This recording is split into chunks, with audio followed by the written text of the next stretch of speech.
can. I can't really because I'm cutting my own.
I got a question for you as you come in the door, though. Do you think that Michael Jordan fans are the best?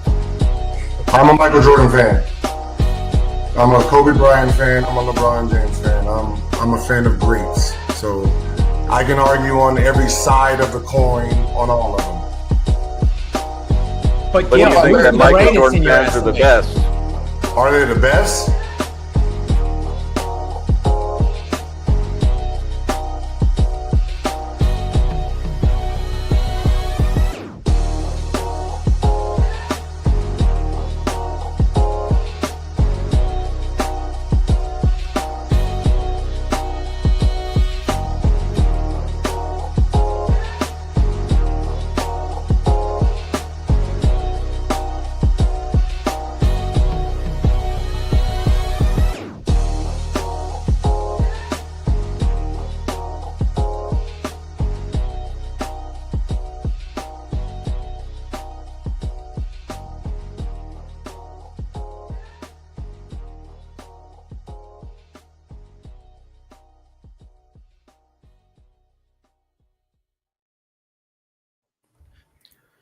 Hello, everyone. Michael Jordan fans are the best. And today we're going to be talking about the Scottie Pippen interview that happened last week or so on Valuetainment with Patrick Bet-David, where many people would say he made some very odd claims. But first, before we get into that, I want to immediately talk about the super chat that came in. It says, "Rest in peace, Kobe and Gigi. We miss you, Bean. This happens to be the day that him and his daughter died in that her horrible and tragic plane accident." But before we get into the show, thank you, Nick of Tri-State, wherever you sent it to. I think you sent it to Scap since it's linked. But Robin, how are you today, sir? I'm doing great, man. Once again, it's great to be back. Another Sunday, another live with the crew, man. You guys know the deal. We got Dart in the house. My man Stream is here. Of course, Scapper's in the building. My man NMB Sports. We got the Czar of the video first, my man AOH. And I'm ready to do it because this is a topic that I love to talk about because Scottie Pippen is always trying to rewrite history. Scottie Pippen is bitter and jealous of Michael Jordan, man. Shout out to everybody in the chat, man. You guys know the deal, man. Let's roll. Steam Engine, how are you, sir? I'm well. Let's go. Let's go. I need to get monetized. Let's hurry up. Scap, how are you today, sir? I'm doing well. It seems like I might be lagging a little bit out here. I'm outside. I might have to move inside. It feels like I'm lagging a little bit. So I'll mute my camera and relocate here momentarily. I just wanted to say hello to you guys on the panel. Hello to everyone out joining us. And yes, it's true. It's a somber day. RIP to the Black Mamba. 5 years to the day today that we were robbed of Kobe from his second act. Who knows what that would have been? He was 41, gone way too soon. So Or R.I.P. Rest in power, legend. Absolutely. Nick, how are you, sir? Doing good as always. Should be an interesting topic today. Hey, wait, sir. Your hair. Did you do something new to your hair today? I spent all my time working on my hair for the interview yesterday on your show and didn't have any time to pretty myself up today. I didn't even compliment it yesterday. I know. I was so hurt I didn't bother looking pretty today. All right. Well, Robin, let's get into it. What did you think about the Scottie Pippen interview? What things did he get right and what things did he get wrong? Well, listen, man, everyone out there knows how I feel about the interview with Scottie Pippen because I did a video about it. I talked about it on my channel. And the main thing that I told everyone out there is, who cares what Scottie Pippen has to say at this point? Because Scottie Pippen, in my opinion, has lost all credibility. He's lost all cachet. So why would I listen to anything at this point about what Scottie Pippen has to say about Michael Jordan or the Chicago Bulls or, their interaction or, the relationship or lack of relationship or whatever he has to say about any other topic related to basketball, LeBron James or any of these kinds of things? Why should we listen to Scottie Pippen as basketball fans? That's my immediate reaction to the things that Scottie Pippen was saying. Did he get things right? Did he get things wrong? It doesn't matter. It's irrelevant because, once again, when we talk about having integrity, when we talk about, rewriting history and setting the record straight, Scottie Pippen is one of the biggest problems of rewriting history. This man is always trying to come out here and tell you something about Michael Jordan over the last, 4 or 5 years now since he came out with that book. So when we think about all the things that Scottie Pippen has said about Michael Jordan, the biggest thing that we can take away from this is that the man's a straight up liar, straight lying. So when you're lying about someone, what does that lead us to believe? Once again, you're making this a personal thing with Michael Jordan. When we think about the interactions, or people like us having YouTube channels and we talk about the fans, we're fans of basketball. It seems to me that the fans might be able to be more, objective looking at some of these players because a lot of these guys, they have their personal feelings. Let's think about someone like Isaiah Thomas, for example, and the things that he said about Michael Jordan over the years. This seems to be a personal problem that he has with Michael Jordan. A lot of these guys, so with Scottie Pippen, the interview, the things that he was saying, now it's almost like we could pull up when you said earlier, we're going to be talking about the Patrick Bet-David interview. Why do you have to, really specify what interview you're talking about? Because how many interviews do we have of Scottie Pippen talking some goddamn nonsense out of here, man? We don't even know what interview are we talking about? What opinion are we talking about? What statement are we talking about here? That Michael Jordan was a terrible basketball player when he got to Chicago Bulls? Oh, Michael Jordan wasn't a good teammate. Michael Jordan this, Michael Jordan that. I grew up watching this stuff, and I'll tell you guys right now, and you guys know the deal. Scottie Pippen, the things that he's saying, claiming, is completely unfabricated, man. This man has no basis on any of the things that he's been saying, man. And once again, who cares what Scottie Pippen has to say? Because Scottie Pippen has lost all credibility, man. All right. Steam Engine, what do you think Scottie got right and wrong? Again, rest in peace to Kobe and Gigi. As I check my notes here, I have lost person underlined for Scottie Pippen. And I'm going to give you some names, Dart, in case you're not familiar. Thaddeus Wilburn, Malik Monk, Marcus Jordan, Larsa Pimpin. Oh, my God.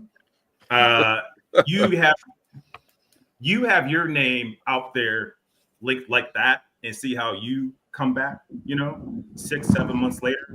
I think my biggest takeaway is that kind of like what Robin was saying, none of it's believable because he was doing a complete 180 less than a year ago. And some people already kind of put it in the chat. It does seem like those clutch checks just kind of stopped working out for him.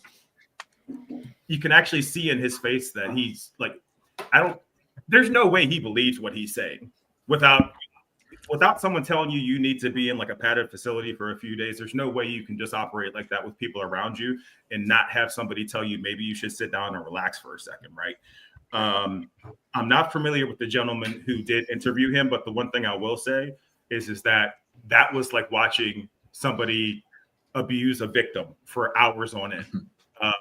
I've never seen so many answers tried to be pried out of somebody, whether it had something to do with his relationship with Jordan, which now all of a sudden they're estranged, or her relationship with Trump. You know, it's like, how many times can you ask the same question, and how many times is Scotty going to show you that he's not even prepared for any of this? So I think that was my biggest kind of frustration from the interview, aside from the fact that it's like, again, Robin said, who cares? What I, kind of where I leave it is that I don't like a lot of these former players killing him, especially Draymond Green, because I feel like everything he does and says has a backing behind it. So I don't like this idea that now all of a sudden everyone's calling Scotty crazy. He's been crazy for the last few years. Don't call him crazy now that he's going back to saying Jordan's the GOAT. Even though at one point in the interview there was a greatest, and then there wasn't, and then he was the greatest, but then he's the greatest teammate. It's like, honestly, somebody should have, I don't know, maybe broken in and escorted him out to a place where he could be safe. It was kind of heartbreaking to watch, especially from somebody who I just loved watching growing up. All right, Jay, did you watch the interview, or at least parts of it? And what did Scotty get right and wrong in it? So first of all, I want to apologize again. I'm moving around. I'm not in my typical shooting location. I might be lagging here a bit. Do I seem okay? Can you hear me at least? We can hear you. Yep. Good. Okay. All right. So yeah, it was, I watched at least some of it. I believe the entirety of it from Patrick Bet-Davis was like 3+ hours, something like that. I didn't watch the whole thing, but pretty much just to echo sports and fitness rants. If you've heard one of these meltdowns by Scotty, or one of these just really just pathetic, sad, and desperate looking cries for help, I really think that's what's happening here. He is crying out to somebody like close to him in his life to help him in some way, shape, or form, because he just looks deluded. It's sad. He's really the thing that stands out to me is how much he's destroying our perception of him, really, like the fans as a whole, the perception, like the memories that we have of that Chicago Bulls team, him and Michael Jordan's relationship, essentially. Like it's just really reaching a sad point where because I knew this show was coming up, I watched probably like an hour and a half of the interview, but I'm trying to just avoid it at this point. Like I don't even want to see or hear what this crazy, sad, delusional individual has to say anymore, because I'm trying to preserve some semblance of respect that I used to have for him. And it's sad, but it is, and we'll talk about this later on in this episode, it is somewhat affecting the way I view him, like as a player now, because I'm going back and I'm critically analyzing. Really, I have to underline the word critical, really looking into what was his actual level of involvement, what was his level of importance on acquiring those 6 championship rings. So I really wish Scotty would just shut the hell up at this point, go away, sit in some padded room for a little bit, maybe with or without a straitjacket would be optional, and just let us get back to remembering him and the Chicago Bulls the way that we were prior to his public meltdowns. Nick, what did you think about the interview? What did Scotty get right and wrong? Yeah. My biggest takeaway was the whole retconning of like the past. It's really hard to take people seriously when it's been 5, 10, 15 plus years, and it seems as if the story changes or their motives change. It's hard to take them seriously that some other things haven't entered into the fold that's motivating them to do that, right? So sometimes I will say, on a side note, I wonder how much of this has to do with his ex-wife. Sometimes I do feel like that is a motivating fact. It has to be on some level. I just can't think it's a 0%.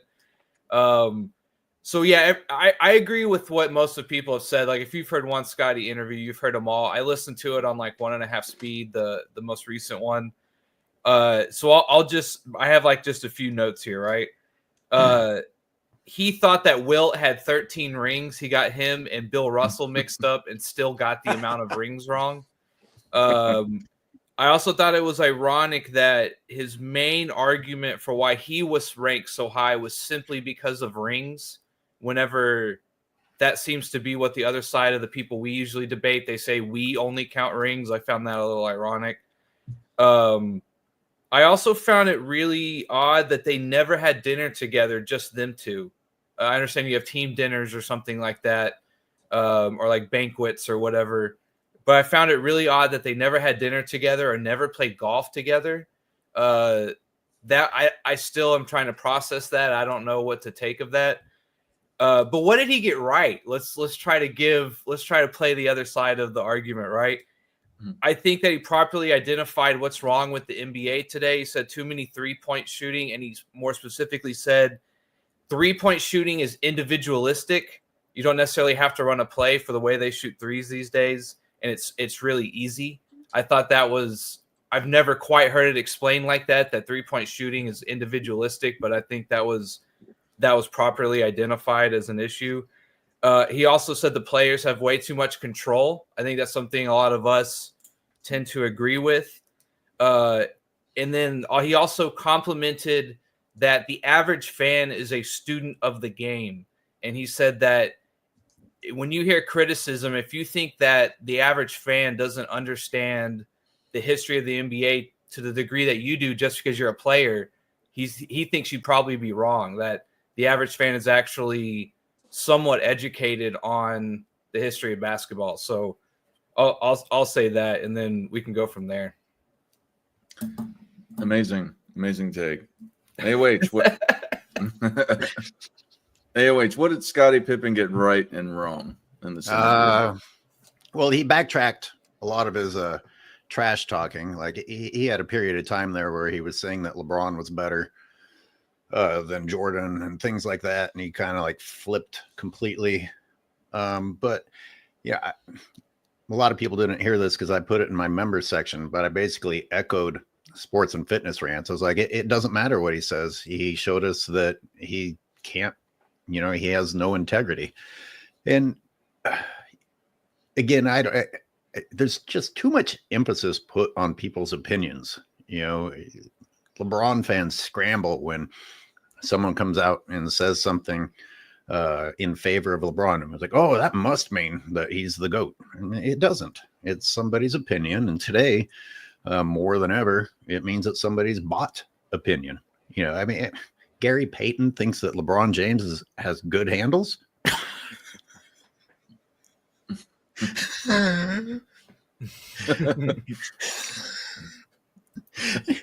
Are you okay? Can I piggyback off that when he's done with his asthma attack? Wait. I'm sorry. Just the true stupidity of it hit me. As I was saying. Oh, Gary Payton. It's so disappointing, these old players. I cringe at James Worthy every time he goes on camera now. Reggie Miller, all of them. But further to my point, these opinions. Does it really change whether or not Michael Jordan was or wasn't the GOAT? Everybody was excited that maybe LeBron James cheated on his wife. I didn't bother talking about that because guess what? It doesn't change whether or not he was the GOAT. He could have fucked 1,000 women and it would not change whether or not he's a good basketball player. In fact, Wilt Chamberlain was definitely a better basketball player and fucked a shitload more women. All right, I'm done. Mr. 20,000. Himself. Real quick, just to piggyback off something you said, AOH, one thing I'm getting tired of is a lot of these interviewers, whenever a former player says something, their response is always like they had just said something, the most profound piece of wisdom ever. Like Scottie Pippen sounded like Socrates in that interview. Right. They were asking about which player was in the best shape. Scottie Pippen doesn't know how to say Jordan, right? So he says, Chris Mullin, blah, blah, blah. And he's like, oh, Chris Mullin. That's interesting. And I'm like, no, it's not. Like, what are you talking about? None of this is interesting. This isn't like what people came here to see. Stop playing the fence. If you're going to be strategic about how you're going to get, Scottie to take a hard stance. Not only don't take a hard stance on something like that nobody cares about, let alone this entire interview. So it's just something that I noticed. A lot of these former players, they're seen as these savants now. So it's, that's frustrating, but sorry. The worst cop out was the "there's no GOAT" argument. I hate that one. Yeah. Hey, Well, can I right say something after- real quick before you go, Dart? Yeah, That was sure. right after he said that he wished he could have been the GOAT. Yeah. There are no GOATs. Yeah. I wanted Well, to be but something that I don't think exists. Yeah. He did say in a portion of the interview that I saw, he did say, you know, he flip-flopped from LeBron. He was saying LeBron was the GOAT for a while. Now he said that Magic Johnson was more of a GOAT than LeBron or Jordan. So he now has found a new person to try to elevate above Jordan, and that person is Magic. All right. Robin, you were going to say something? Oh, no, I was just, go ahead, Dart. Go ahead. You go ahead, go, man. Okay. Yeah. So the thing that I got most out of this interview is that it was said before, is that either something looks like it's. I'm not saying I ever thought that Scottie Pippen was the most articulate guy or seemingly intelligent guy or what have you, but he just looked off in that interview the whole time. Sometimes he'd be asked a question and he just kind of eventually got there, and he seemed uncomfortable, and it was just an awkward interview altogether. And you can tell with Patrick Bet-David is that he went and he was constantly asking questions about Michael Jordan. And I don't know if Scottie actually thought that the interview was not going to have a lot of Michael Jordan questions or what the deal was, but he definitely, it seemed like something was off with him.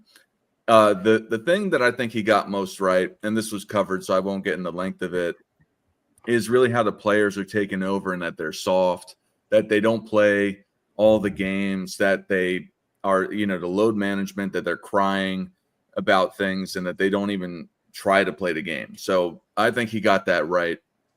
And this was elaborated on, but I think really that's what he got right the most.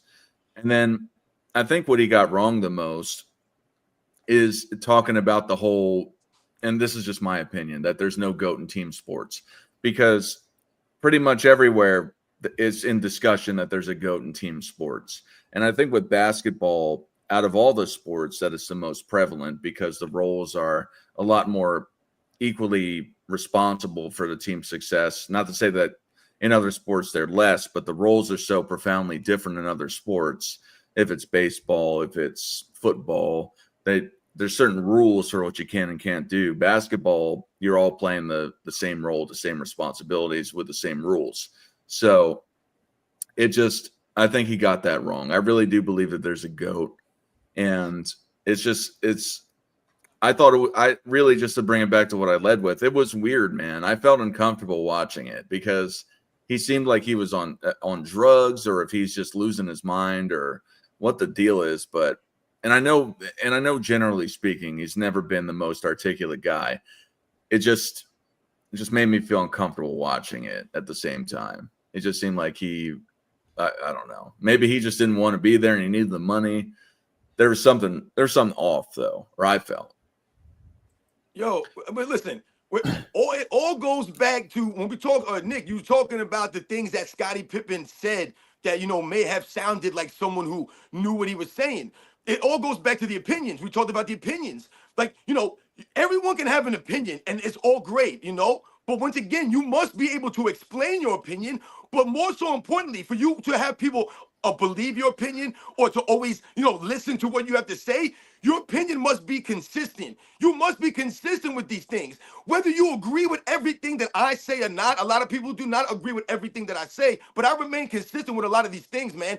These NBA players, they're never consistent, man. So like I said, from one day to the next, from one interview to the next, these guys will give you answers based off of who's interviewing them, based off of the, crowd, maybe these are Steph Curry fans. So I'm going to give a lot of Steph Curry biased answers. Oh, these are LeBron James fans. I'm going to give a LeBron James biased answer. You're not remaining consistent across the board. So no one's going to want to really listen to your opinion. How is your opinion valuable? And then you have guys turn around and say, oh, you're just a fan. You didn't play in the NBA. What the hell do you know? I'm consistent, man. I've held my integrity. You guys, how many videos can we pull up of Michael Jordan shouting out Scottie Pippen and saying, hey, man, Scottie Pippen, you know this, Scottie Pippen that. You never hear video or audio of Michael Jordan blaming Scottie Pippen, of him calling him out in the media, blaming him after a game. Oh, yeah, the migraine. He took an elbow from Bill Laimbeer and never came back in the game. You never hear about these things, man, because Michael Jordan didn't do these things, man. He wasn't just throwing these things out. But what is Scottie Pippen telling you all these years later? Oh, I didn't get my just due from Michael Jordan. Michael Jordan took all the shine. No, Michael Jordan got all the shine, man. He didn't take the shine. He got the shine. And he always gave your guys a just due. I mentioned Isaiah Thomas earlier. It's very important that we mention someone like Isaiah Thomas because this goes back to what we were mentioning earlier. It's a personal thing with these guys. They're not going to give you the consistent facts. They're not going to educate you. So Isaiah Thomas, you guys mentioned earlier, these guys are willing to throw away their reputations. Like you mentioned, Scap, they want to throw all this stuff away the way that we view them now just so they can be bitter and jealous and tell you Michael Jordan's the greatest of all time. You know how much video and audio you can pull up of Isaiah Thomas? There's a video of Isaiah Thomas on the Arsenio Hall show being interviewed by Arsenio Hall talking about Michael Jordan in the 90s. This man went off.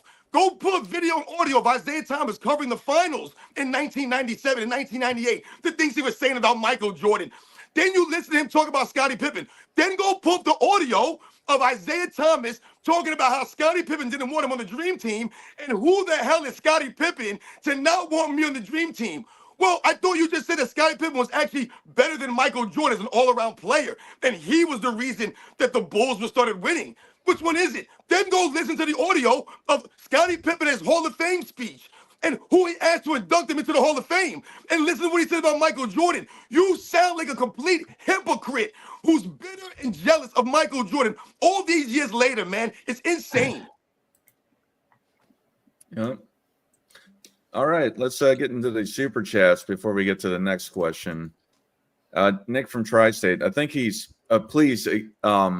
I know I say this every episode. I'm going to say it again. Please address who you're super chatting, please, so we know where it's going, so they can address it. He's from Scap's channel. Okay, Scap. Nick from Tri-State super chats for $4.99. He says the greatest teammate ever is Manu Ginobili. Clearly had the skills to be a starter, but came off the bench for the betterment of the team. What do you have to say about that, Scap?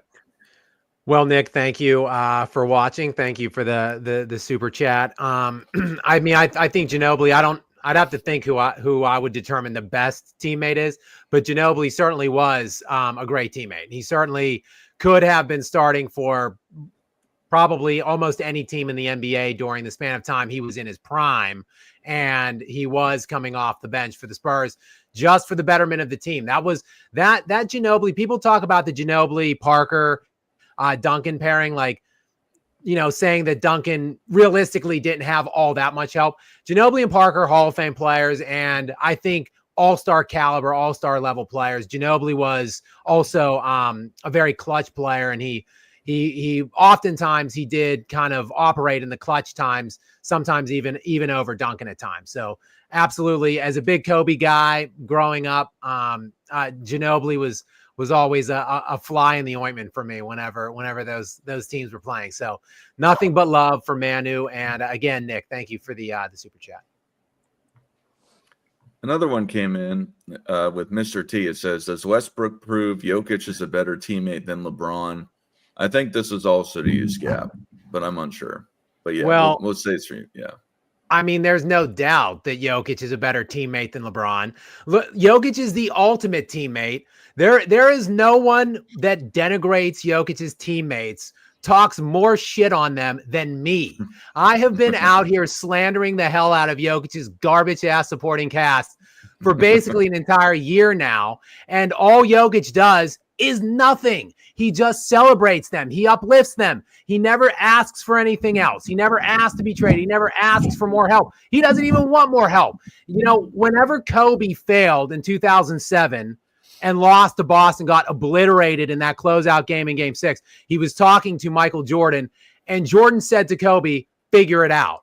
That was the message. Like Kobe's like, well, how do I overcome this? How do I find a way with the pieces I have now to beat what just beat me? Jordan said, figure it out. That's what Nikola Jokic is doing this year. I was making fun of his teammates, begging for trades early on, and I think they're the second best net rated team since December 8th right now. They laid an egg yesterday, but since December 8th, the second best net rated team, because Jokic is just figuring it out. The teammates love him. You can see it whenever he gets presented with the MVP trophy, how he gets mobbed by all of them.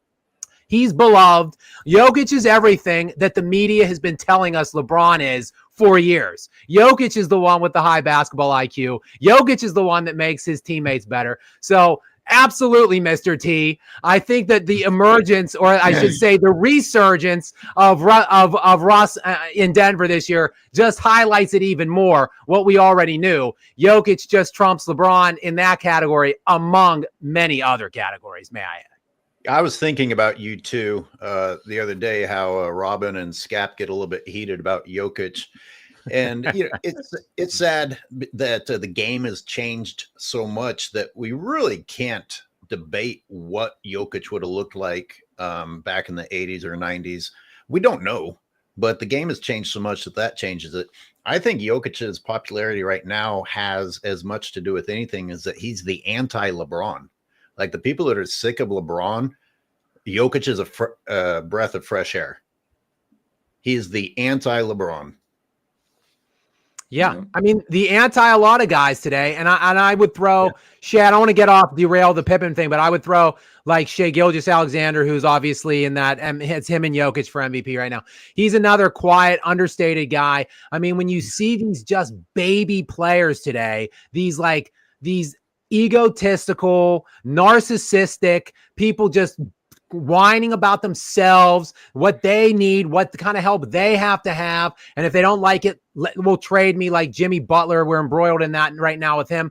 Like Jokic, SGA, there's very few out there that aren't doing that. So I think the players that aren't are being kind of heralded more because they do serve as a foil to what we've had basically since like 2010, 2011, which is the prima donna baby era of NBA basketball. Absolutely. AOH, where do you think Scottie Pippen, because he had mentioned this, where do you think he ranks all time? And where do you think he ranked across the 90s if you had to put a number? Was he top 10 all time, top 10 in the 90s? For both of those segments of time, where do you put Scottie Pippen? You know, I don't do the ranking thing. Like I don't have that rank for pretty much anybody. Let me answer it a different way. It changes the more I look at Scottie. You know, someone mentioned it earlier. Scottie's mouth is getting him in trouble. Scottie's mouth is getting him scrutiny.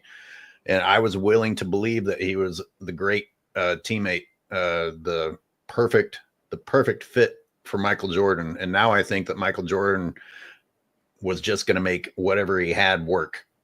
Man, Scottie mentally. By the way, were there two interviews? Because there was one where people were saying that he looked better. You know, he looked like compared to when he was basically straight up on crack while saying that Michael Jordan was a bad basketball player. He actually looked better. So he must have done two recently, and one he went back on the crack pipe or something. But you know what's interesting is I don't know why you're laughing, Robin, because that dude was on crack.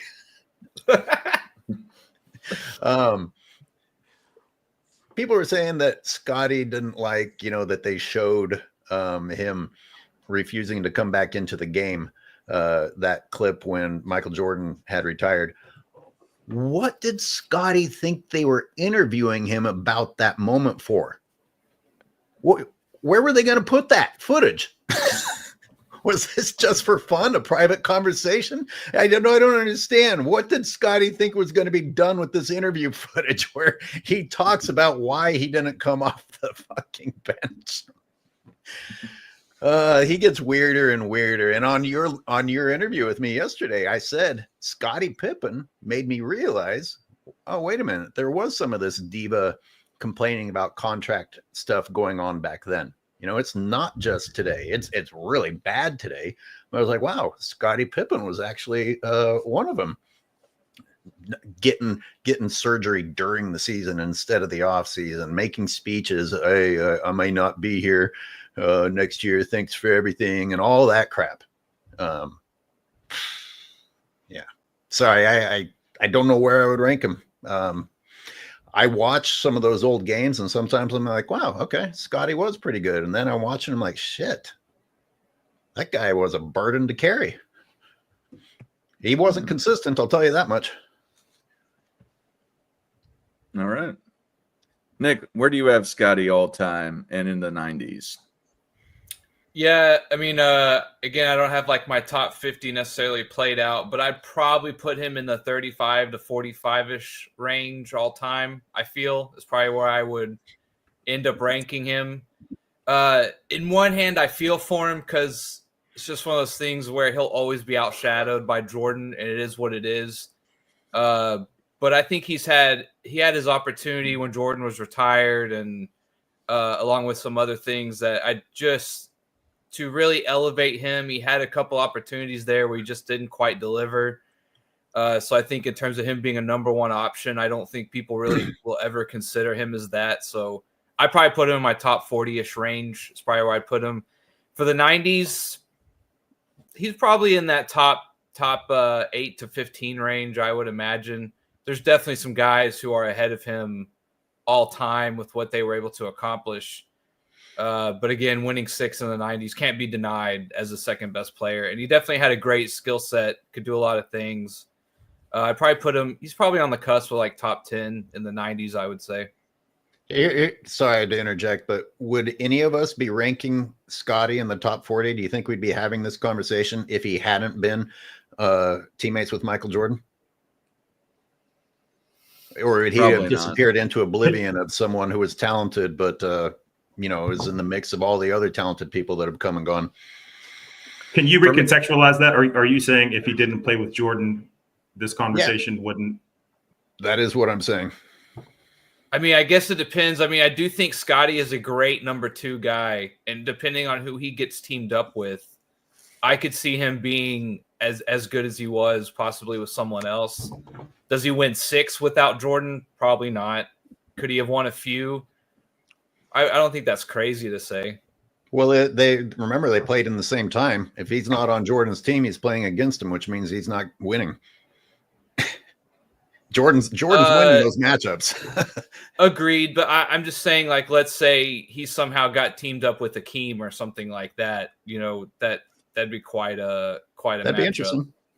The example they gave was Barkley and Jordan on one team, and then Pippen and some big man on the other team, and they were asking him who would win more, and Pippen said him and his guy. So, oh really? Yeah, I forget who it was.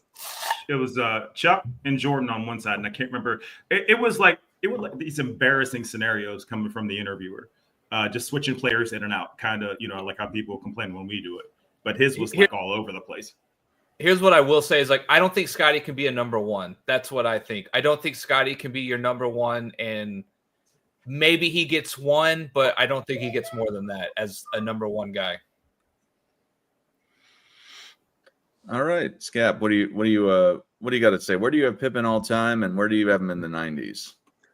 I think it has pretty much been consensus that Pippen is like top 30, but prior to his insane meltdowns and people kind of really re-examining that conversation. I think I would probably, in terms of re-examining it, I would likely have him outside of my top 40. I'd have to sit down and really go through who those players would be in front of him. But my expectation is not in the 30s for me. So somewhere outside of 40, I think, sounds about right in the overall hierarchy of all players that have existed in NBA basketball. In the 90s, I'd certainly say outside of the top 10. I'd probably give him, fringe top 15 probably. I mean, when you look at Pippen, look, he is a great defender. I'm not taking anything away from him on that end of the ball. He's a high level, historically excellent defender. Overall, I mean, he has 3 first-team All-NBA selections. 3. I mean, he went to 7 All-Star games. I mean, he's an elite all-time player, but I think to say top 10, even in his span of time when he was playing in the 90s, I don't think so. I mean, I would put, like, for instance, Patrick Ewing is probably a guy I think who is generally considered below Pippen all time. I think I would put Ewing above Pippen at this point.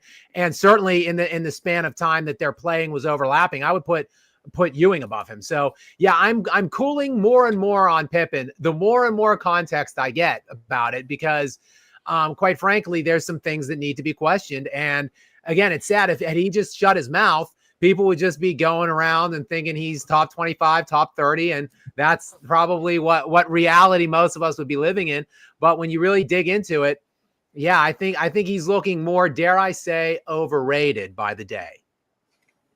Oh my gosh. Speem, what's your take on this? Where do you have Scottie Pippen all time and in the 90s? All time top 35. In the 90s, I was originally flirting with the idea of top 15. I think I have to put him top 15 in the 90s just based on his defensive presence alone. It kind of pains me to do it, seeing how he operates now a little bit. I'd like to be not biased, but he was the stopper on that team for the most part because Jordan was carrying so much of the offensive load. It'd be tough for me to name a bunch of players better than him in the 90s, but all time top 35. You mentioned Patrick Ewing, Scap.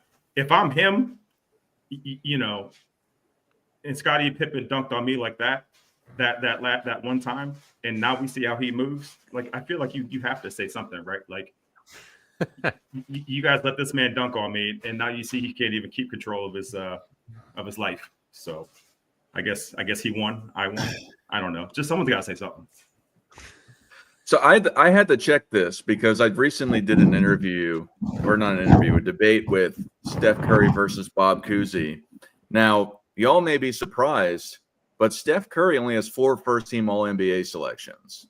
Wow. So wow. How does that now I'm not saying, how does that affect your opinion of him if you didn't know that, of him on the all-time ranking list? I know some of you have him outside the top 10, so it might not change it that much, but if you didn't know, how does that affect, not the sidebar, but Scab, since you mentioned all NBA first team selections, and he was successful, even less successful than Scottie Pippen in respect to the championships, how does that change your opinion of him, if at all?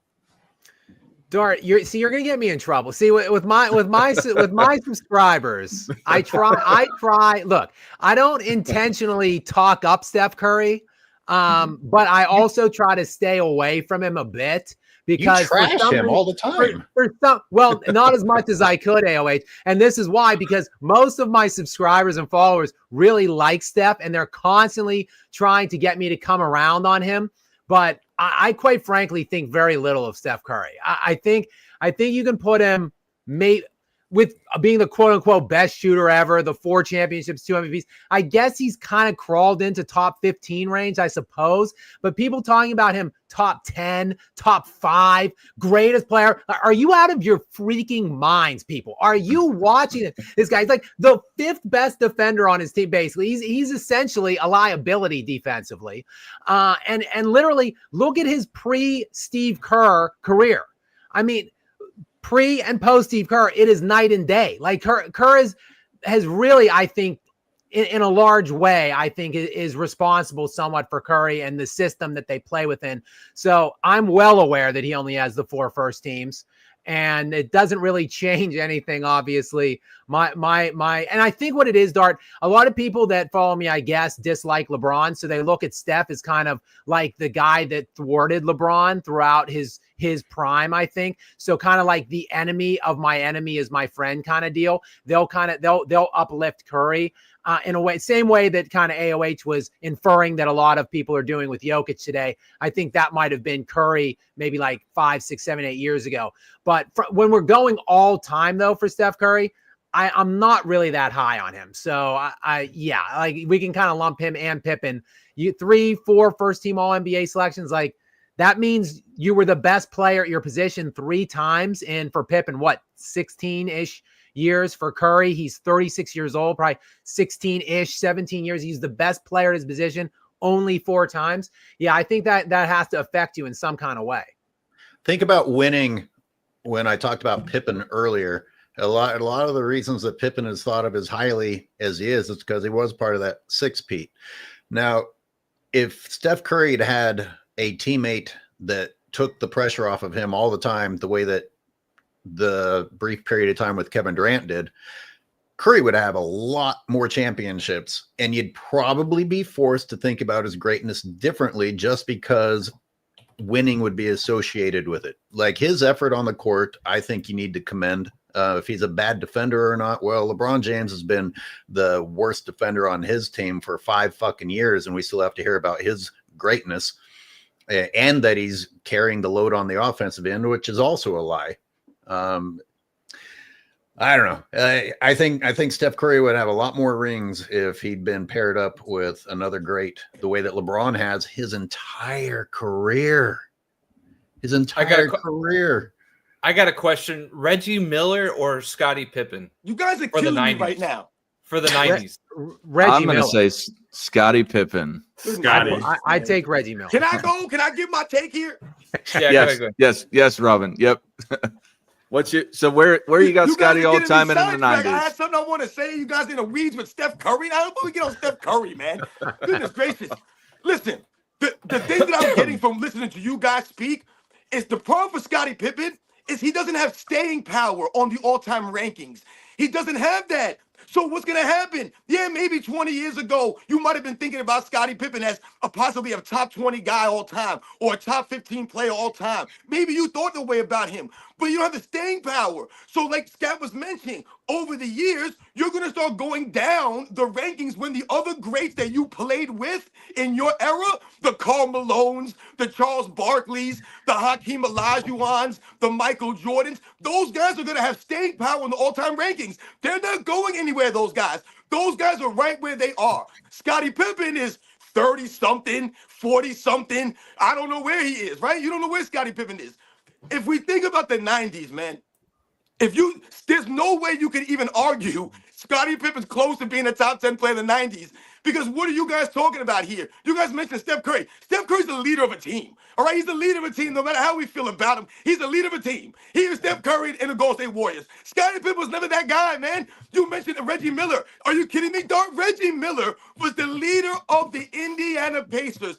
Every single night, this man had to bring it. He had to be the guy that the Pacers fans came out to support. He had to be the leader of that team. The franchise depended on Reggie Miller every single night. Every night that he came out to lace him up, the game plan was focused on Reggie Miller. What are we going to do to shut down Reggie Miller first? And then we could worry about guys like Rick Smits and the other guys around him. When you mention the 90s, let's be very clear here. Once again, this is going to highlight the greatness of that era. Is Scottie Pippen anywhere close to Michael Jordan or David Robinson or Karl Malone or John Stockton or Clyde Drexler or Charles Barkley? Is he close to anyone? He's nowhere close to those guys. Is he close to Dominique Wilkins? Is he close to Reggie Miller? Is he close to Gary Payton? Is he close to Shaquille O'Neal? Is he greater than Dikembe Mutombo was in the 90s? Was he better than Kevin Johnson was in the 90s? Was he better than Patrick Ewing was in the 90s? Was he better than Sean Kemp was in the 90s? There's a lot of guys in the 90s that you can argue. Was he better than Chris Mullin or Tim Hardaway? Was he better than these guys, man? There's a lot of players in the 90s, man. Scottie Pippen's nowhere close to being a top 10 player in the 90s. Nowhere close. The reason you would feel that he was is because he played with Michael Jordan, man. None of those guys that I mentioned played with anyone on the level of Michael Jordan, obviously. So once again, this highlights that. Where does Scottie Pippen rank all time now? Once again, this is the problem for Scottie Pippen. He's going to continue to drop down these rankings. Pretty soon, Scottie Pippen may not be a top 50 guy.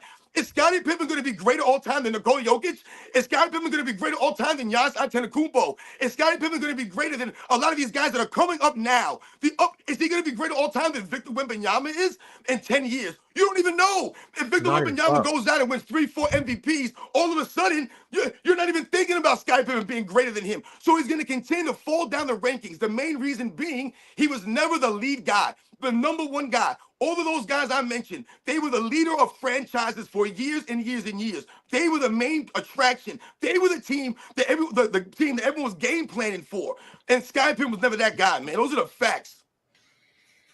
Well, guess what? I'm going to argue something for Scottie Pippen, I don't want contrary to to hear all it, of you. Dart. So We all must time, educate the fans. now here's my piece of education. So for the all-time greats, I absolutely agree. I think he is a legit top 50 all-time player, specifically with the team success, let alone the all NBAs, the all defenses, all of that.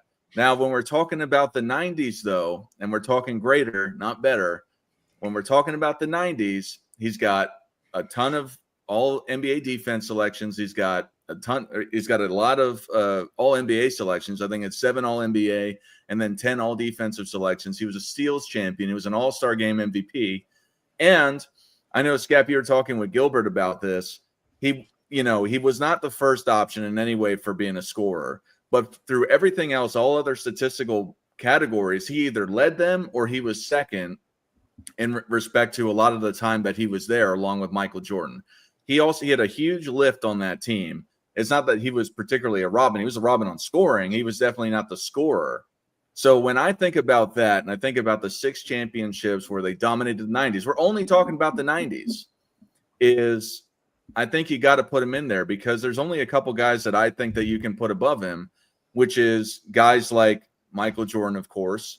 You've got Hakeem Olajuwon. I'd put David Robinson above there. And then I think you're Charles starting Barkley for sure.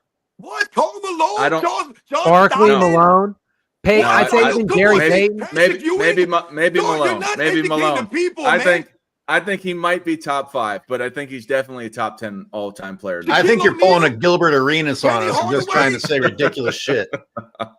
Dart, listen, Dart, let me just say something real quick, Dart. What you're doing right now is you're making an argument for Scottie Pippen being a great player.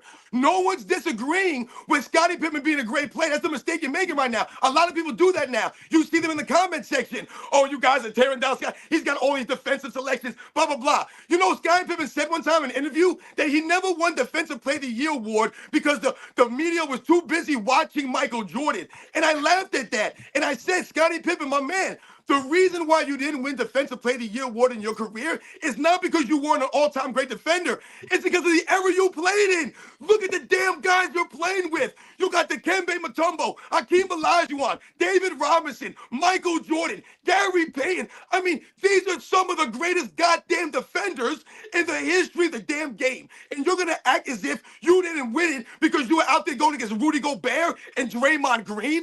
Stop it. I think, quite frankly, Pippen. I would even say Kawhi. What do you think about Kawhi Leonard and Scottie Pippen? I think Scotty's. It was asked in the. I'm going with Pippen because the man showed up to work. I think Scotty was greater than Kawhi. Obviously, Kawhi Leonard has a greater peak. The man was leading the team doing.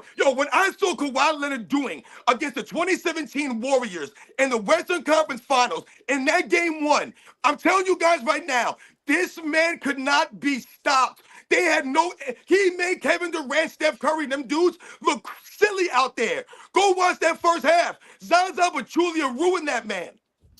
Kawhi Leonard for a 3-year period there played some of the best two-way basketball I've ever seen. Like, it was just phenomenal. The year that they won, which of course they only won because Durant got hurt. Like, they would have lost to the Warriors in the finals when he was with Toronto.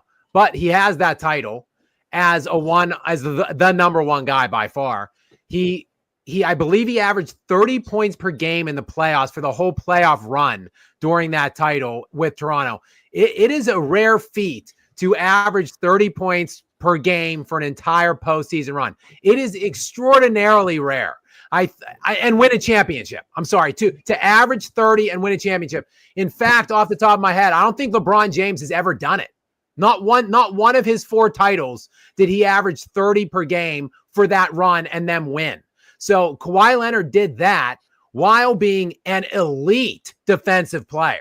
So, I mean, it is tough. Look, Scottie Pippen probably has, I guess if you do the accumulated longevity or resume, but Kawhi Leonard's peak is substantially above Scottie Pippen in my opinion. Absolutely. Hey, if What's up? Kawhi did that, what he did with the Raptors post that injury, why does he keep getting a pass based on that injury? He showed the thing with Kawhi is that he proved he could do it, right? So no matter what happens, we will never have a what if with Kawhi. He did it. So I think, I'm not saying it's right or wrong. I'm just saying I think that's why he gets a pass. We're so tired of guys never having achieved anything when they had the opportunity to strike. Kawhi did it. Kawhi, when he got there, absolutely just clamped up and took it to another level, right? So I think that's why he gets a pass. And look, you real quick, just with that to piggyback off that, I talk a lot of shit on Joel Embiid too, consistently, because I think he's overrated as hell. I think he stole an MVP. I think he is outrageously, I believe he's like the third highest paid player in NBA history right now in terms of on-court earnings by the age of 30. And if look at that season, like they could have won a championship that year if he just got through the Raptors. The Raptors, of course, Leonard hit the game-winning, walk-off shot in Game 7. That was the series where Embiid was crying on his way to through the tunnel, which I like that Embiid more because it seemed like he actually cared about winning and losing, unlike now. But look, you get opportunities. And sure, a lot of people might have opportunities because some guy on some other team got hurt. But we see the actual elite guys of this time frame, which not comparing them to any guys that came before, but the elite guys in this time frame capitalize on that. So Kawhi Leonard that's a great example that yes, the Warriors had those injuries, but Leonard made it happen. He got the title. A lot of people say, oh, if Irving and Harden weren't hurt for Brooklyn that year with KD, oh, well, the Nets probably would have won that year, not Giannis. But guess what? Those players were hurt. It was KD versus Giannis head-to-head, and Giannis outplayed KD, and Giannis won an NBA championship. Giannis is a champion. Like, Giannis proved he could do it. So I think, like, yes, we kind of want to detract certain rings and say, oh, well, this guy wasn't there, or, oh, they lucked out here. But how many people never show that they could do it, even when they do get opportunities? Because, again, Embiid had that same, I think Embiid had a better team that year with Philly, too. I think the Sixers had a better team that year than the Raptors, and the Raptors went and won a championship because of Kawhi Leonard. Sorry. Can I say something about the all?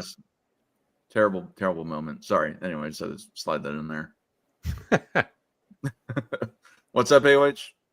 I just wanted to say something about the all NBA selections. And I'm not trying to go on a Steph Curry thing because I know that's going to piss a lot of people off. But 4 first-team selections is blasphemy. Not even based on whether or not Steph Curry is good enough to have had more than that, but the fact that LeBron James has 17 All-NBA selections, 13 first team. And we live in a reality that if you took LeBron James off the Lakers very well might be better. If you took Steph Curry off the Warriors, they would be non-existent. They would not function as a basketball team at all anymore. You can't be selecting LeBron James when he's a hindrance to a team and be disrespecting Steph Curry like that at the same time. Steph Curry gets a lot of things he shouldn't have too, though. Steph Curry shouldn't have been he made an all NBA team Dart, where you at, Dart? Come back, Dart. What's that? I'm just getting Dart in here to dead this now. 2 years ago, I think it was, Steph Curry got an All-NBA selection, and I think he played like 60 games. He missed like 25 or 26 games. He might have played 58 or 59 games, and he got an All-NBA. He's starting in the All-Star game this year. Like, Steph Curry gets things too that he doesn't deserve. All-Star game doesn't mean anything. Have 2 MVPs. That first MVP was an absolute joke.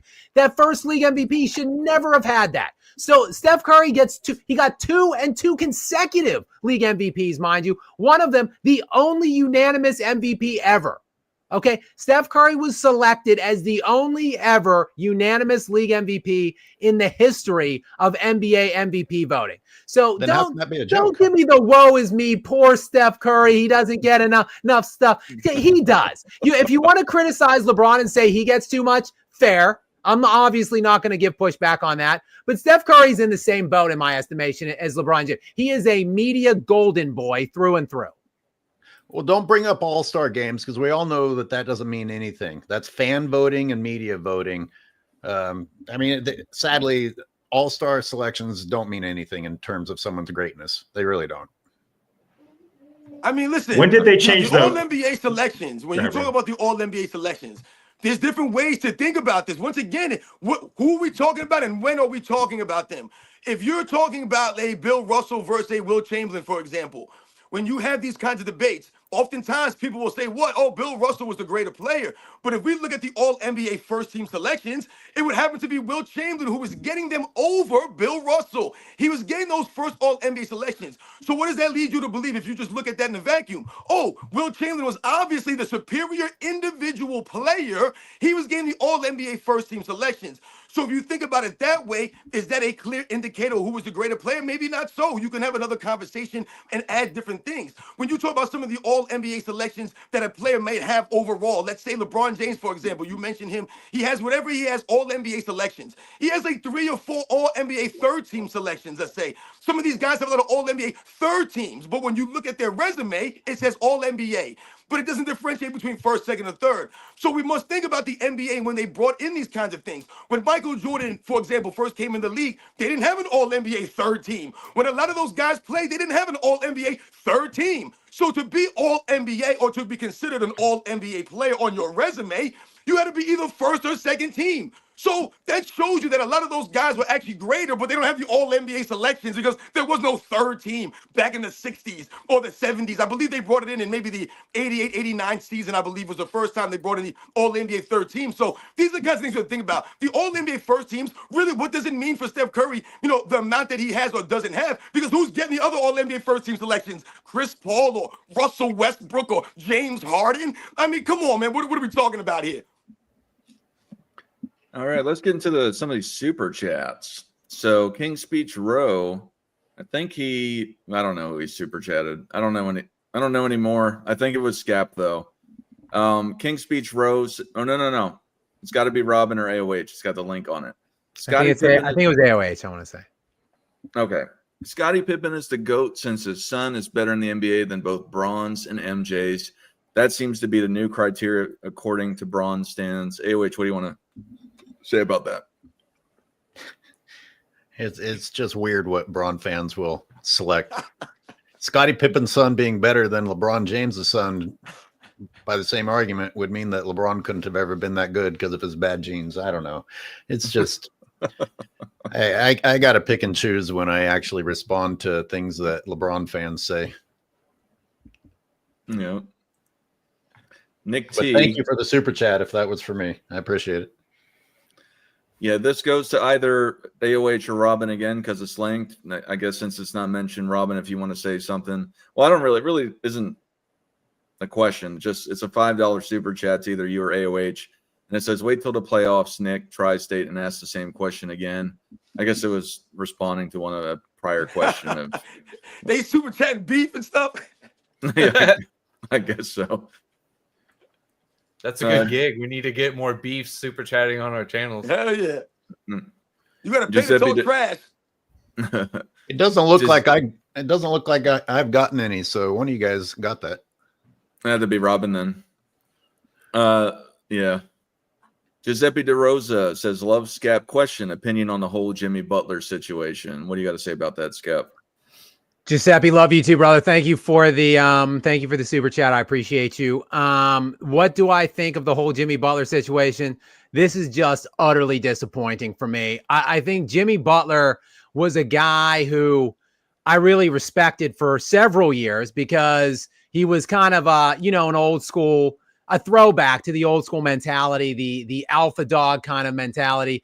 Not to say he was the best player in the NBA or anything like that at any point, or even in the conversation, but he always was a playoff riser, and he played hard on both ends. He didn't seem to tolerate any of the foolishness from the younger breed of players that were coming in. That was part of his whole falling out in Philadelphia, because he just was clashing with Ben Simmons, bum Simmons. They just couldn't coexist because of these soft-minded players that are in the NBA today. But lo and behold, we come to learn now that Jimmy Butler he's cut from the same cloth. Like, this dude is now the one that is sitting out, whining, crying, demanding trades. Like, my guy, you are in the midst of a 3-year, $150 million extension, which was signed last year. This is the middle year of it. So he's making $50 million a year, and he still has a year left on the contract for next year.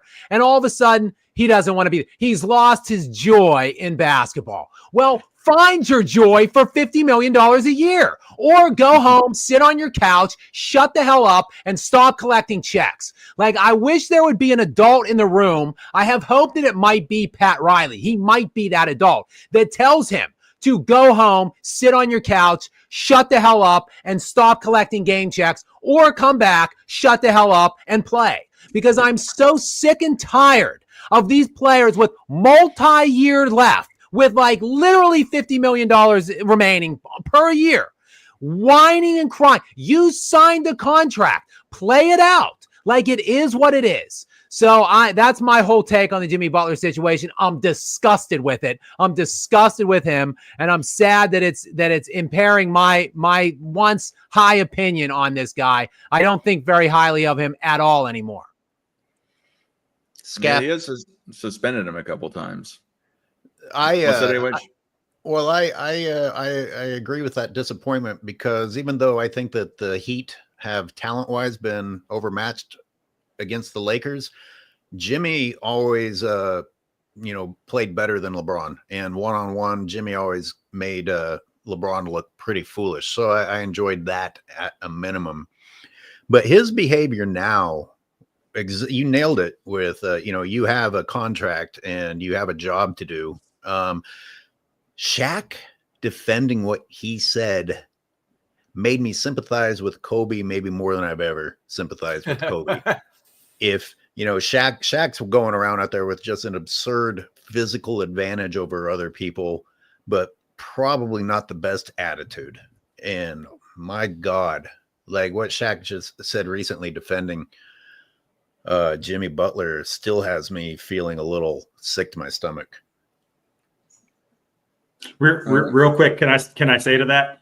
I think Shaq got caught saying something stupid in live time for the first time in a very long time, and realized he couldn't back out of it in any way, shape, or form.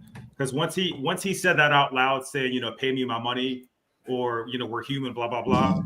It's like, yo, a contract is a contract. Like, what are we even talking about here? And then he just doubled down on it, tripled down on it, does that thing where you yell over the other person to prove that you're right. And now it's like he can't come back and say anything, because it's going to remove any credibility he had left with TNT. So I think he got caught. It was like that time where he was trying to explain filling your gas tank to Kenny the Jet the one time, and everybody on set was just laughing at him because it was like watching a kid swear for the first time. It's like, it just needs to go. It was a horrible take. He needs to be like, he should be like suspended almost, saying some stupid shit like that. I'm sorry, but Shaq does dangerous. this a lot. That's not rare. Shaq says dumb crap and won't back down a lot. It's nuts. DJ Ish super chats Scap for $5, and he says, "Hey Scap, do you give Tatum credit for not being a baby and also as a great teammate? The Celtics will win multiple chips and he isn't getting love awards." Yeah, look, in a vacuum, I like Tatum. In a vacuum, okay? He plays hard on both ends. His game, he has a very well-rounded offensive game. He's a very good defender. He is a Kobe guy, so I have to feel a certain way about people who love Kobe. He won a championship. He likely will get more. So like I said, in a vacuum, he checks all the boxes, but there's just something about Tatum that I can't fall in love with. I feel like he's typically never there in the playoffs when the team really needs him. look, they kind of, I think, in my opinion, got lucky last year that all the players on all the elite teams that were there to impose or stand in the way of them winning a championship all got hurt. Then you had basically a teammate of his in Jaylen Brown, who was the best player in the playoffs, at least for the conference finals and the NBA finals. Jaylen Brown was actually the best player. So you're looking at this guy who's routinely first team All-NBA. I think he's been 4 years in a row now, first team All-NBA, and Jason Tatum. And he didn't win either the conference championship MVP or the finals MVP for his first, and who knows, maybe his only title. I mean, and then he did the corny Kevin Garnett, anything is possible. You know, the Kevin Garnett when they beat the Lakers, he said, anything is possible, right? Well, Tatum had some pre-designed, pre-planned, corny ass thing. I forget exactly what the corny ass phrase was. It wasn't quite any, I don't know exactly what it was, but it was weird and corny, and I didn't quite love that either. So I don't really have too much. On my scale of players I dislike in the NBA, Tatum isn't on my dislike scale, but he's not really on my love scale either. So I won't crush him as much as I used to, but I definitely am not going to be talking him up anytime soon until he shows me that he can be there in difficult series and win and be the main reason they're winning. I think the reason why Tatum rubs people the wrong way sometimes is he's a bit of a jack of all trades, but a master of none. He's not really like the best at anything, but he's just sort of a solid all-around player. But he's hoisted up as possibly top 5 in the league. And so I think that's where it rubs people the wrong way with him. Phil Leotardo. Oh, sorry. Yeah. I was just going to say, right. He's first team All-NBA every year. He's top 5 in MVP every year. Like the things that the media are doing with him is indicating that he's supposed to be a top 5 player. But is anyone realistically thinking of him in that light? I don't really think so. Phil Leotardo's super chats, Scap again. He says, MJ made Pip a good teammate, not the other way around. Any comment? Yeah, I mean, there's no doubt about it. I think the Chicago Bulls, look, they were an elite. I think we can all agree they were an elite defensive team, one of the great historical defensive teams, specifically on the perimeter. Jordan played a huge role in that. Pippen played a role in that too. And then in the second iteration of the three-peat, Rodman was there as well, in the front court area. So look, they were going to be in games primarily because their defense was so great. But Jordan was pretty much like the only offensive option. I mean, particularly in the final three, the second three-peat. I mean, Pippen averaged like 17 points per game in the playoffs, I think, in a 58-game run during the second three-peat. 17 points per game, and Jordan was averaging like 31 points per game. So Jordan was pretty much the only guy that is offensively. So I think Pippen is really hoisted up. I think the point of this whole conversation we're having today, in terms of his overall ranking and his overall conversation, he has been hoisted up for years because of the 6 championships, and Jordan gets a lion's share of credit for all of those titles. Brandon 404 super chats Robin, and he says, shout out to the wonderful panel of real basketball fans. This donation is for Robin.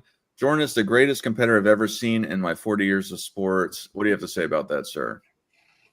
Yeah, thank you very much for the like I said, the donation, man, the support. Much respect to my man Brandon 404 coming through. Thank you very much. You guys know we are truly, truly humbled, man. What you're speaking to right there, the competitiveness of Michael Jordan. We're talking about the standard.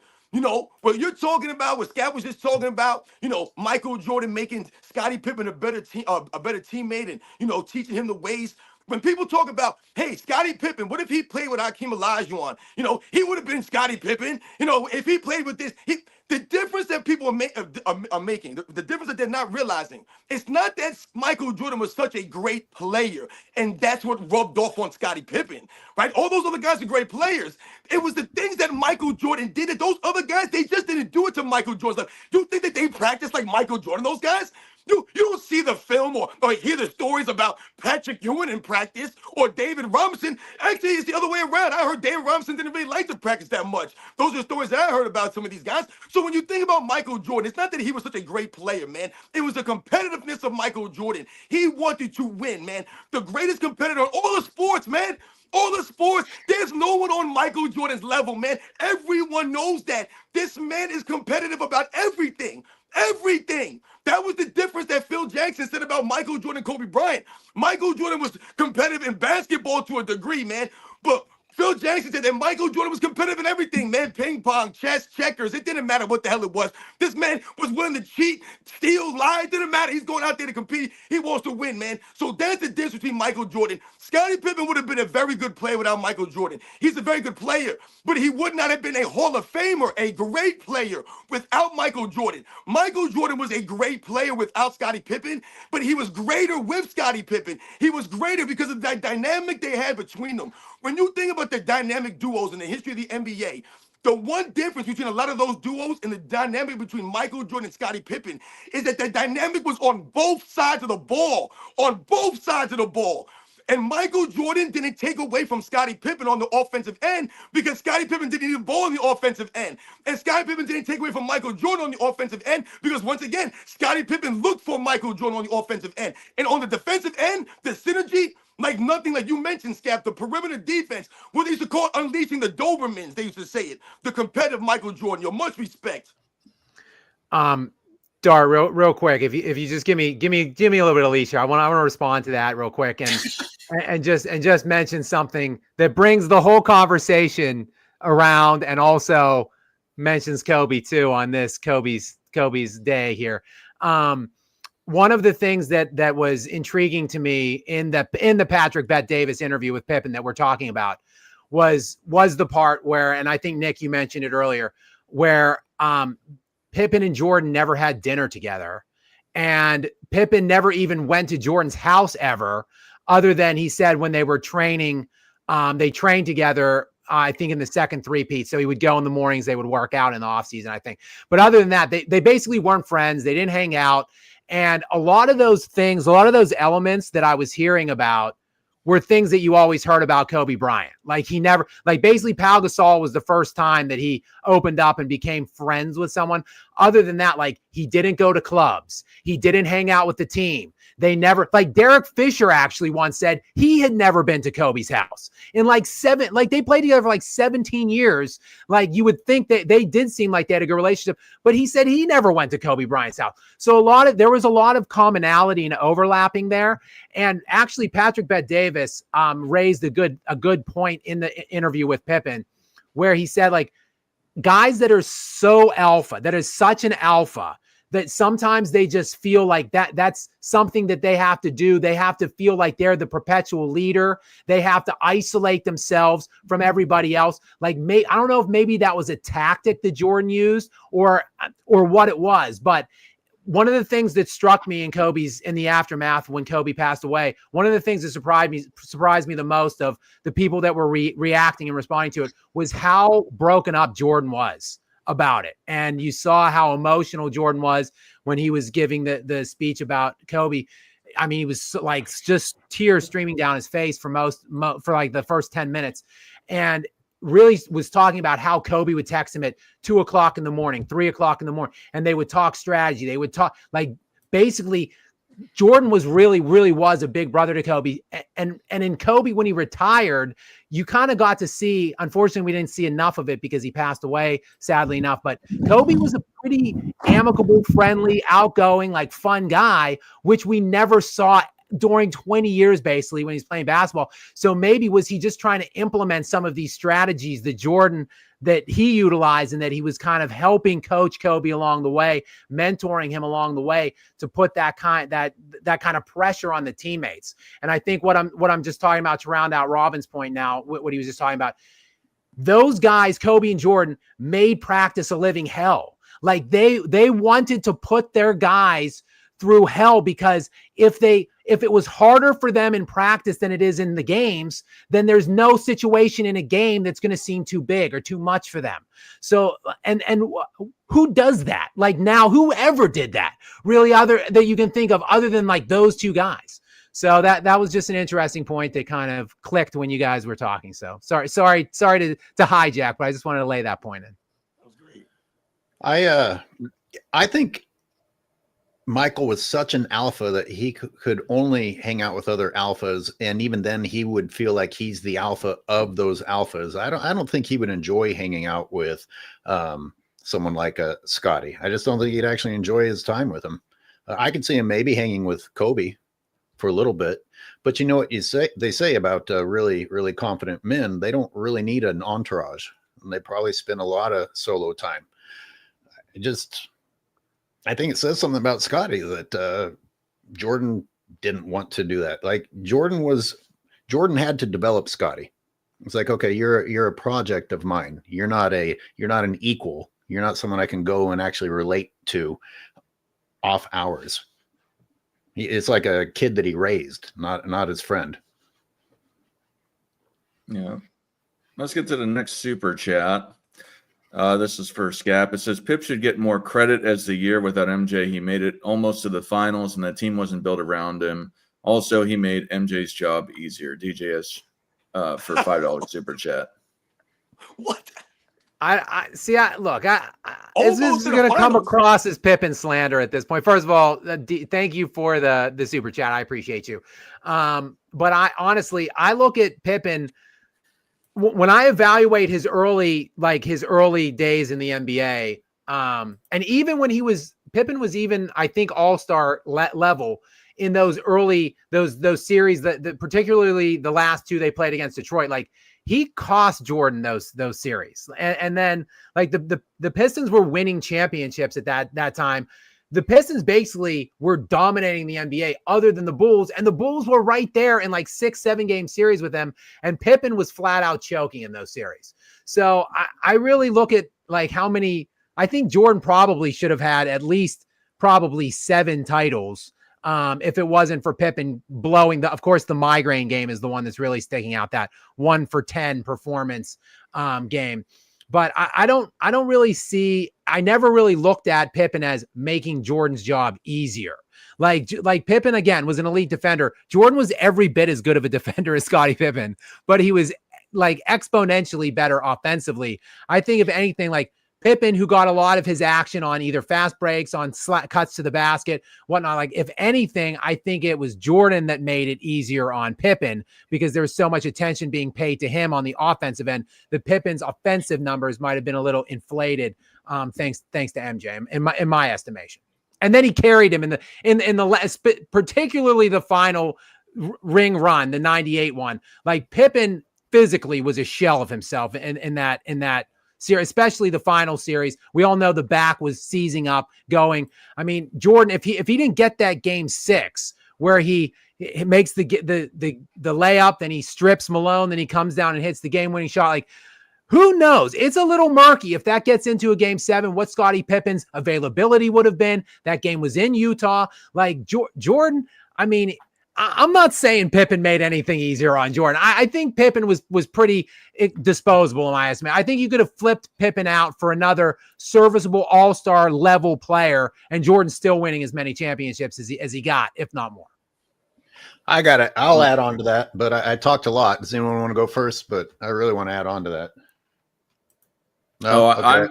I'm trying to run through the super chat. So if you can go, but it's just, yeah. Okay, I'll go fast. It does seem like evidence in Scotty's favor, but it's a very intangible thing to say how much success is carrying over from the teams, from the mentality of the team. The fact that they still had Phil Jackson there to carry on the tradition of greatness mattered a lot in that 1994 season. But that can only take you for so long, because what happened in 95? I mean, they were falling to pieces until Jordan came back.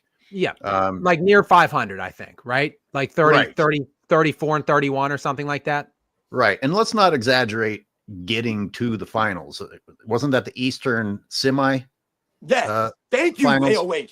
Okay, Yeah, a lot of it was the people, second a lot round. of freaking teams made it, have made it that far over time without Jordan. Okay, so what? We're all going to put them on Jordan's level. Yeah.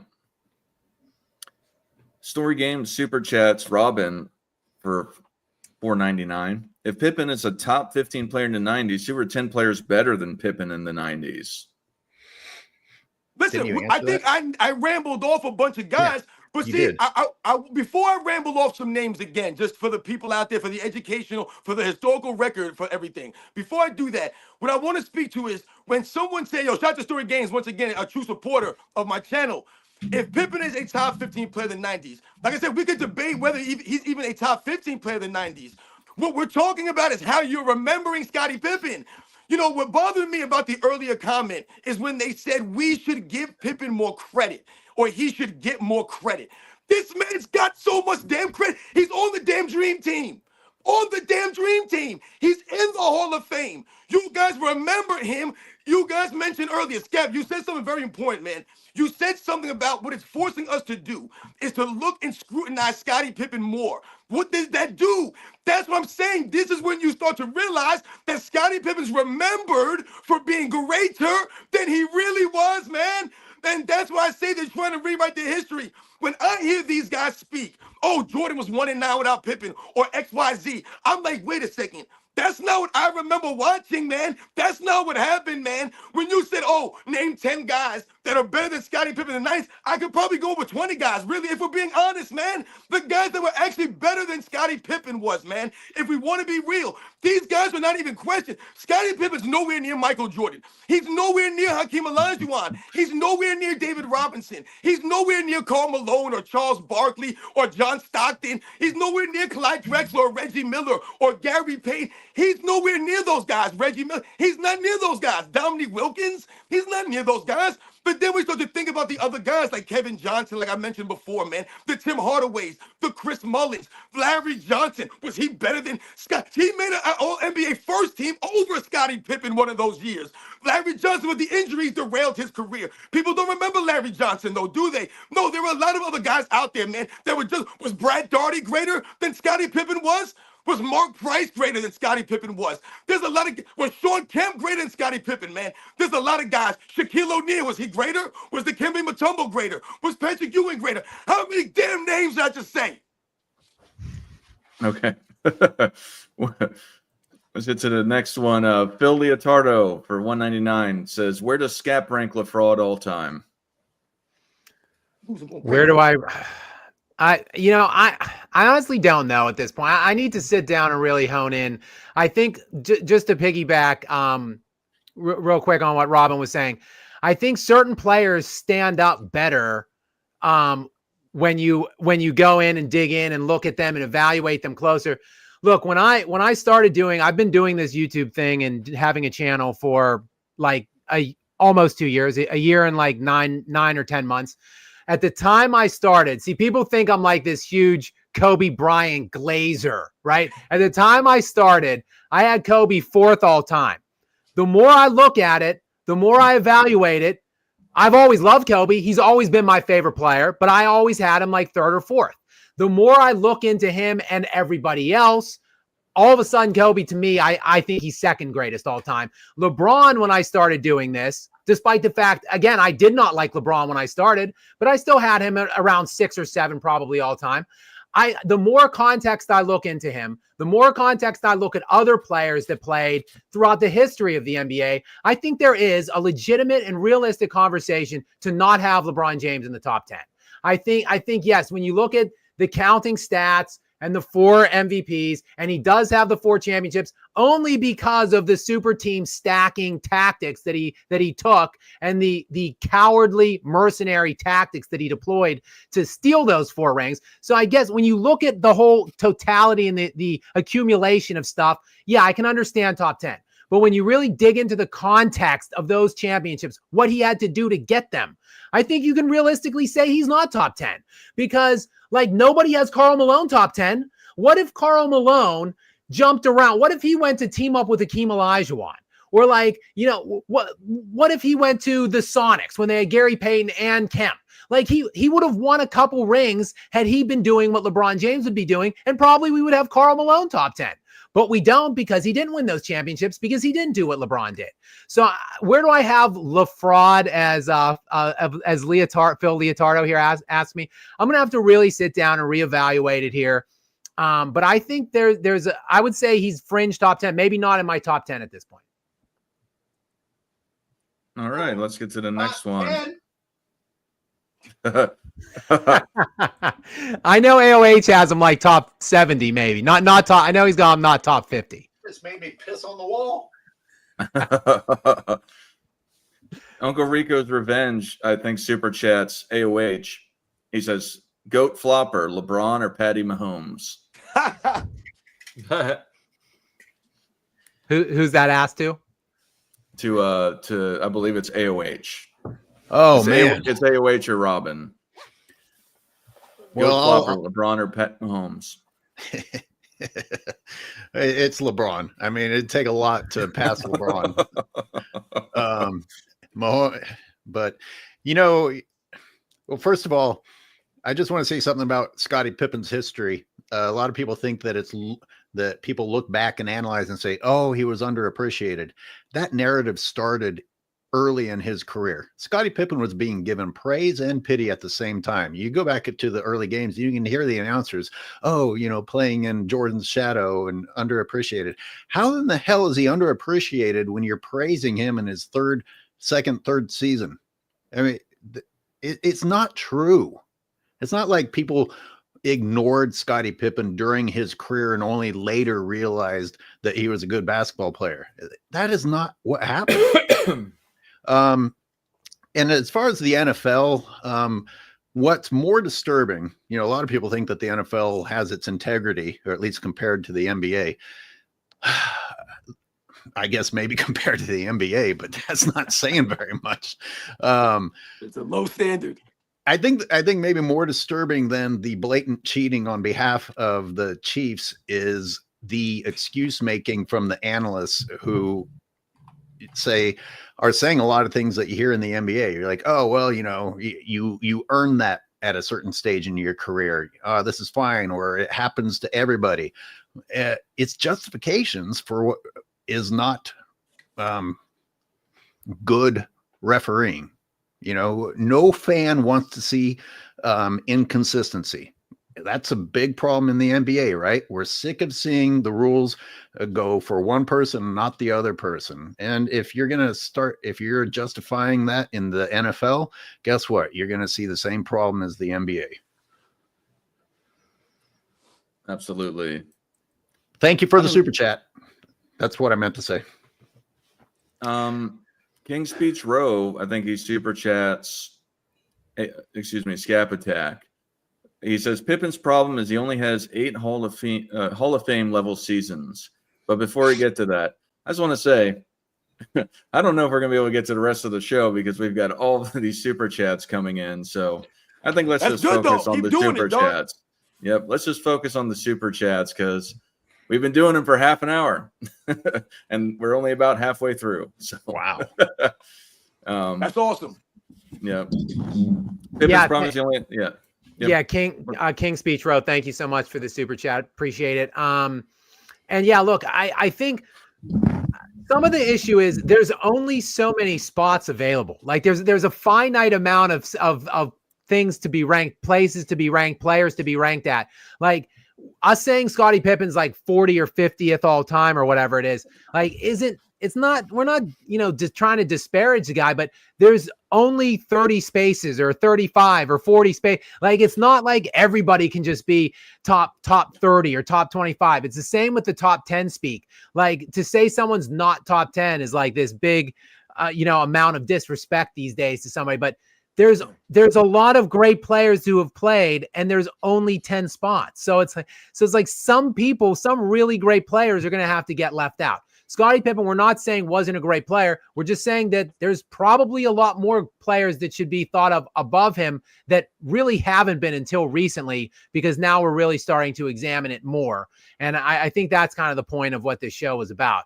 that Pippen, we're not hating on him necessarily. We're just properly reevaluating where he probably should have been viewed at all along. It's just taken a couple mental meltdowns by him to make us look at it. And now he's starting to plummet to where he should be. Yeah. When we did our top 10 ranking, I remember what came down to like the top 10 was, could you go two ways and how did you win? Which is not how I would rank like 1 through 100, right? I wouldn't do that. But when you get down to top 10, it really becomes these sort of on the edges you're kind of using to give one guy an edge over the other. I don't think you got to. I don't think you got to be a. I don't think you got to be a two-way player to be top 10 all time. I think Magic Johnson's top 10 all time, and he's not regarded in any way a two-way player. He wasn't a slouch though. Like you think about rebounds. Dirk or Steph Curry, like those guys just can't be top 10, right? It's a whole other side of the court they're missing. Magic was good enough, I think, on defense where he's not a liability. I mean, Steph Curry had steals championship. I mean, I don't like, you know. He's we've already had this debate, I think, a couple weeks ago about how good of a defender was Steph Curry, really. No, but you guys are right, though. This is, once again, this is not a knock on Scottie Pippen. This show has not been to tear down Scottie Pippen by any means. None of us ever said Scottie Pippen wasn't a great player. Oh, he doesn't deserve to be in the Hall of Fame. How can Scottie Pippen be in the Hall of Fame? It's a travesty. How was he on the Dream Team? You never hear anyone saying those kinds of things. Oh, Scottie Pippen shouldn't have done this, or he shouldn't have been there, or shouldn't be recognized as this.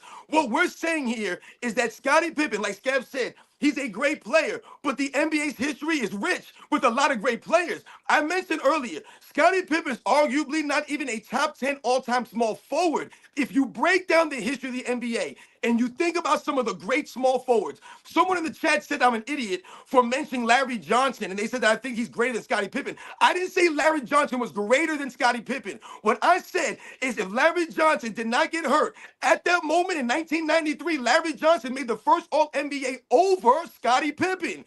So what I'm saying is that he was a great player on a trajectory that he would have been maybe recognized as a greater player in the 90s than Scottie Pippen.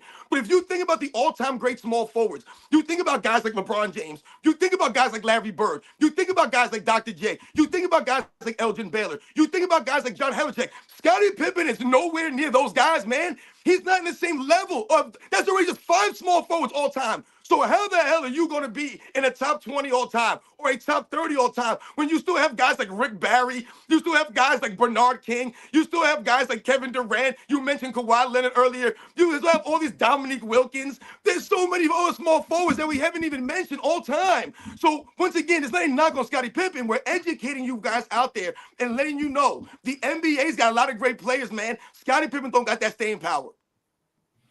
I think Scottie Pippen has to be a top 10 small forward of all time. I think he's above Bernard King for guys. Why? Well, in the guys that you mentioned, I think he's above played Bernard with Michael King. Jordan, Dark. That's why.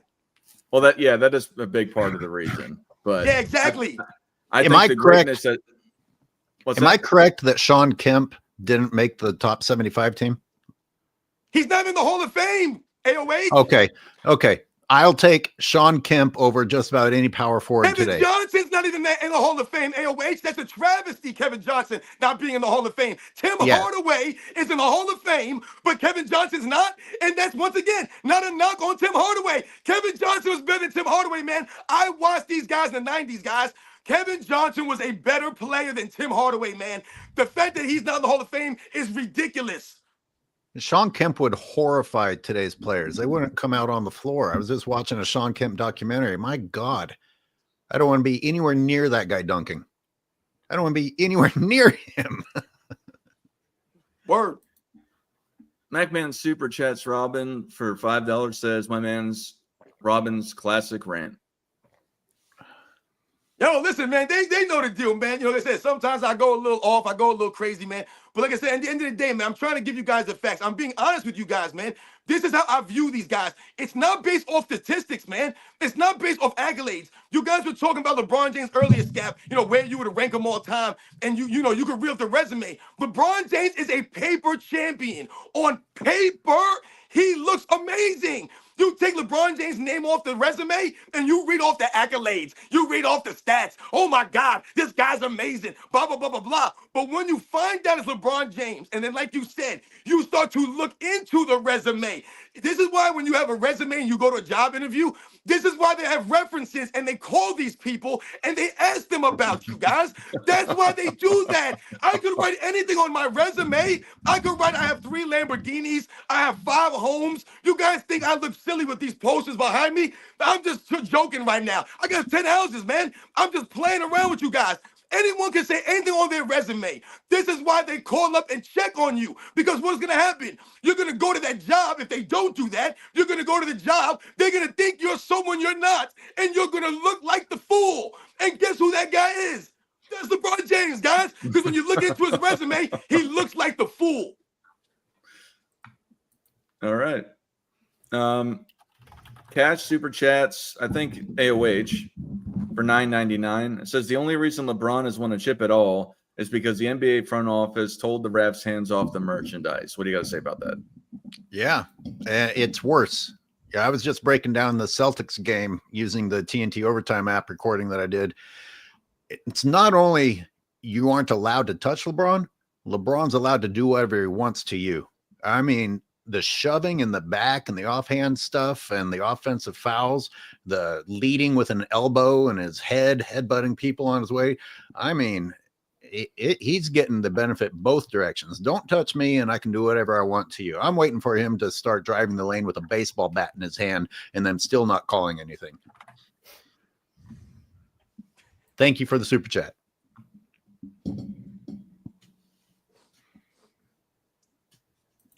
Yep, that's that standard we're talking about, the lower standard.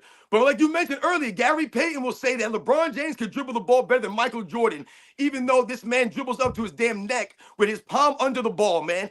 What are we talking about, Gary Payton? Come on, you're not educating the people. Oh, these guys, these ex-NBA players that have lost all their money, God, they need some financial advice because that's got to be why he's doing this. He needed a quick clutch paycheck. I don't know. That's just, I can't believe Gary Payton believes that. I just can't. I don't. Yeah, there's some crazy stuff being said by players, by former Taylor Parsons, Cap. Yeah, there is some outrageous stuff going on today. I don't know what it is, if it is the clutch payroll or what the motivations are behind it, but yeah, there is just some insanity going around right now that. Like the Chandler Parsons thing, putting Kevin Durant above Kobe. It's insane. It's insane out there these days. Sorry, Dart. Welcome back. It's all right. I had to go pee. Brandon 404 super chats Robin for $2, and he says, I sent $10 super chat. It's Sports and Fitness Rants. Yo, much So make it respect, my 12. man Brandon 404. Like I said, for coming through. Thank you very much. Yo, you guys are truly humbling us today on the live. You guys have come through. Maybe it's because it's Kobe's day. You guys feel the love out here, man, and you guys have come through, man. So thank you very much, everybody. Phil Leotardo says, love Scap, but you guys host these on other channels. Yeah. Anyway, what Scav, what do you have to say about that? Not quite entirely sure what that means, but Phil, thank you for the super chat. I love you too, my man. I appreciate all you guys coming out and watching, tuning into us here. Speaking of other channels, if anyone's here from mine, go look into all these guys. They all put out good work, and make sure you follow Dart here as well on MJFB. Thank you for the plug, Scap. And yeah, just to reiterate what Scap said, subscribe to everyone's channel if you like what they got to say. Uncle Rico's Revenge, I think this is for AOH. It says, Scotty did what Butler is doing and MJ still won. I don't think AOH is here. Oh, he left and he came back. We've got two AOHs. To that real quick. AOH. All right. I don't know what's going on. AOH, are you there? We can't hear you. Oh. Hey, sorry. Oh, no, I can hear you now. Yep. All right. I have to go mobile, so I was switching from my desktop to. What? Are, All right, you sorry, what happened? You got a super chat. It says Scotty for for $1.99 from Uncle Rico's Revenge. It says Scotty did what Butler is doing and MJ still won. Oh yeah, good. I've said in my Scottie Pippen breakdowns that if anything, we showed that Michael Jordan endured a lot of Scottie Pippen's bullshit and won anyway. Like Scotty was just throwing a lot of drama into the mix in that, especially in that second three-peat. He really was. Hey, real quick, Dart, Phil. What's up?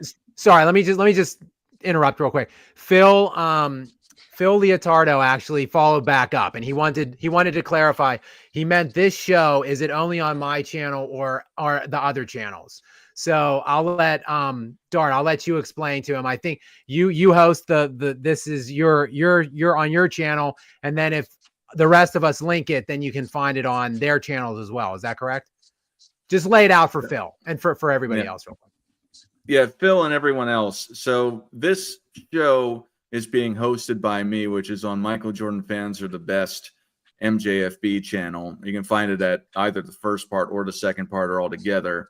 And then everyone here, they also multi-stream it onto their channels, so you're able to see it and they can get super chats and the like. So the show is hosted by me, and everyone else, you can see it, that is multi-streaming the show from my channel.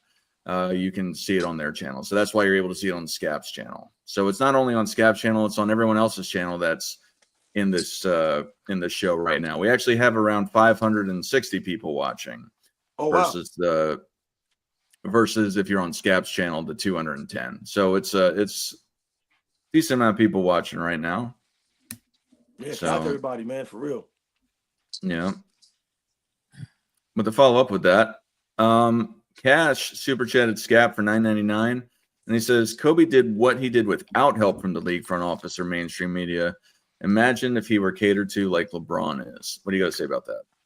Yeah, I just want to say a lot of people, I've been on this kind of personal crusade to debunk the Kobe was carried by Shaq narrative, which is still percolating around the cesspool mass media that we find ourselves in these days. And even the mainstream media is piggybacking this BS garbagey narrative.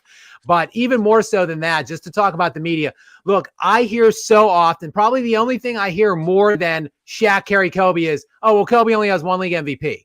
Well, Kobe has 11 top 5 MVP finishes. That's 11, everybody out there watching in YouTube land. That is more than anyone ever other than Kareem had 15, LeBron had 13, Kobe has 11, Jordan had 10, I think Wilt had 10, and Russell maybe had 11. So Kobe's right. Those are the only guys. The names I just read off are the only people that have more than 9 top 5 MVP finishes. How is it that all of those other guys won a minimum of 4 MVPs, right? LeBron's got 4, Kareem's got 6, Jordan's got 5, Wilt's got 4, I believe. Anyway, all of them have a minimum of 4. Kobe got 1. You do the math on that one. How Kobe has all these top 5 MVP finishes, yet the MVP only was given to him once. Now, if he even got, let's say, 3, Kobe would be looked at in such a much different light. If he had the 3 league MVPs and the 5 championships, he only got the 1, but he was obviously, he's upper echelon. He's like, I think he has 11 first team selections. And again, 11 top 5 MVP finishes. He should obviously have more than 1. So yes, the media absolutely did rob Kobe. They were trying, I think, to discredit him because the golden goose LeBron came in right in the midst of Kobe's prime. So this kind of slander campaign kind of started when he was in the league, and now it continues to this day. Even God rest his soul that he's gone, people still trying to belittle and diminish the great legacy of the Black Mamba. I, for one, am not here for it, guys. I won't stand for it. DJ Ish super chat Scap and says, JT just reminds me of like Tim Duncan. As in Tatum? I guess so. Yeah. Yeah, I mean that.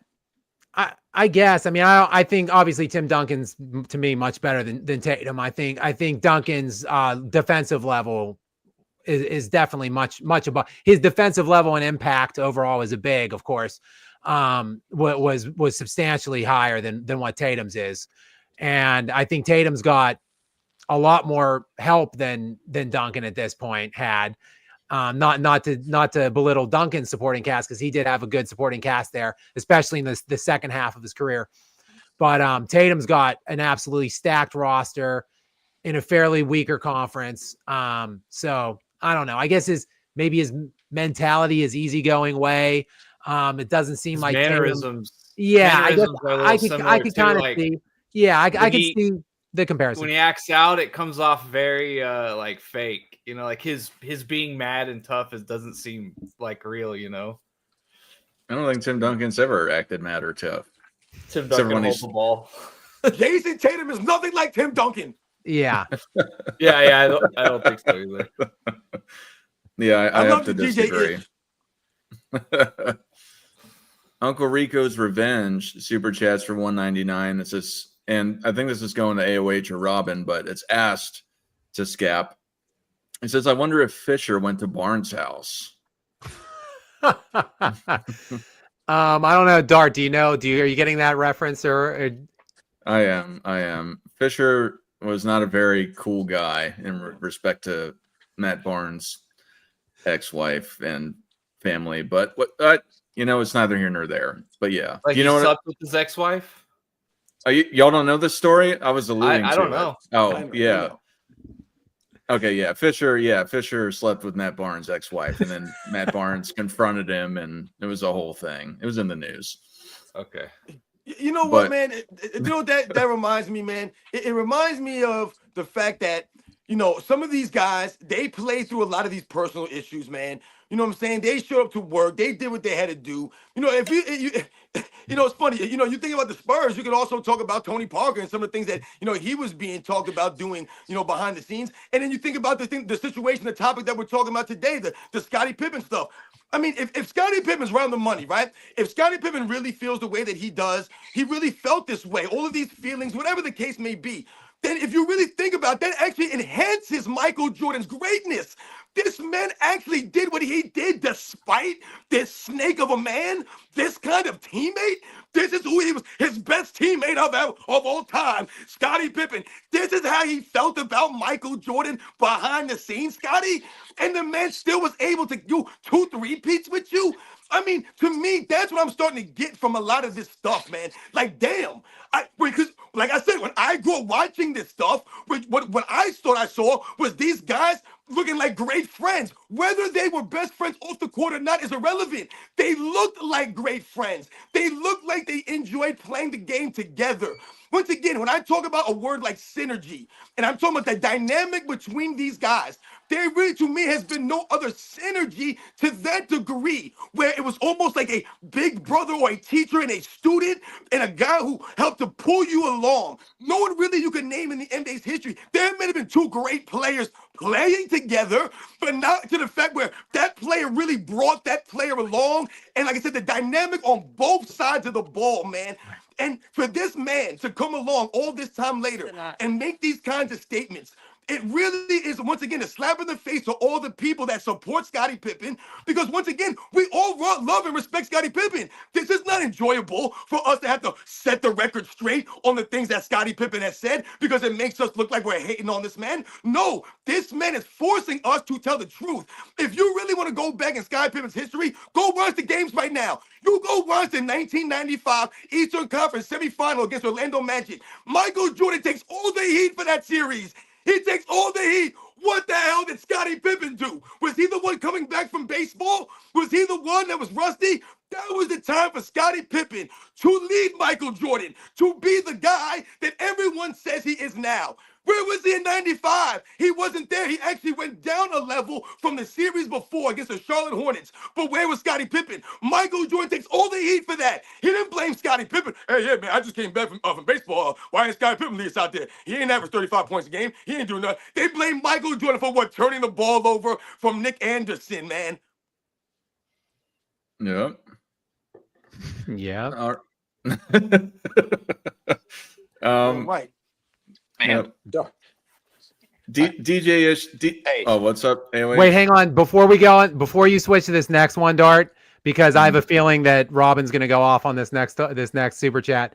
Let me just slide something in pertaining to Robin. I'm going to take care of a super chat right now. I see it. It came through to me from Justin Fletcher. He's asking, what's the super hyper guy's name? Gotta follow him. So I'm imagining he's talking about that is Robin, Justin, and his channel is Sports and Fitness Rants. Are you sure it's not me? Yeah, definitely ain't me. Yep. Yeah, go follow. So just to let everyone else. Oh, what's up, AOH? I wanted to compliment Robin on that because we're so accustomed to Michael Jordan taking that we don't even think about the fact that no one on Jordan never had the luxury of being able to say exactly like Robin did. Hey, it's maybe somebody else could be the man. Which is exactly what you would hear for LeBron James. Oh, here's the reason why he wasn't the man. Here's the reason that he made a mistake. You just don't have that in in Michael Jordan's career. Yeah. All right, Dart. I think this next. Wow. You guys really liked that one, huh? Well, I'm just looking. This super chat, this next one Dart put up is it's been burning a hole on the screen. I feel like a couple people might want to get in on this one. DJ Ish super chat for $5. Says the guy with the hat brim to the front laughs, but MJ didn't win squat till Pippen became good, just like Kobe and Shaq. Same dynamic. How many did MJ win without? That's it went to Scap, but it's for you, Robin.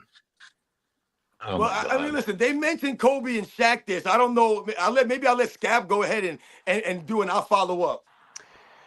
Yeah, I think, look, this is a common misconception. I see it all the time. Like, oh, well, Jordan couldn't win anything without Pippen. Oh, Jordan was 1-9 without Pippen. Listen, Jordan needed a guy, like any guy, like a serviceable fringe all-star caliber guy. This is what I always talk about. Like, it's not that Jordan didn't need a super team. He didn't need a top 20 all-time guy or a top 25 all-time guy. He needed like a serviceable fringe all-star. Like, when he didn't have that, he was still largely viewed as the best player in the NBA. Like, elite prime Bird and Magic, when they were ruling the NBA in the 80s, largely would agree in a private moment, and sometimes not so private, like when Larry Bird referred to Michael Jordan as God disguised as Michael Jordan, that Jordan was the best player, even when Jordan was like in his early 20s, and those guys were winning MVPs every year and going to the finals and competing for championships every season. They still thought Jordan was the best player at that point in time. But Jordan did not have enough help. This isn't the same as LeBron not having enough help, because LeBron always seems to have enough help. He just always needs more.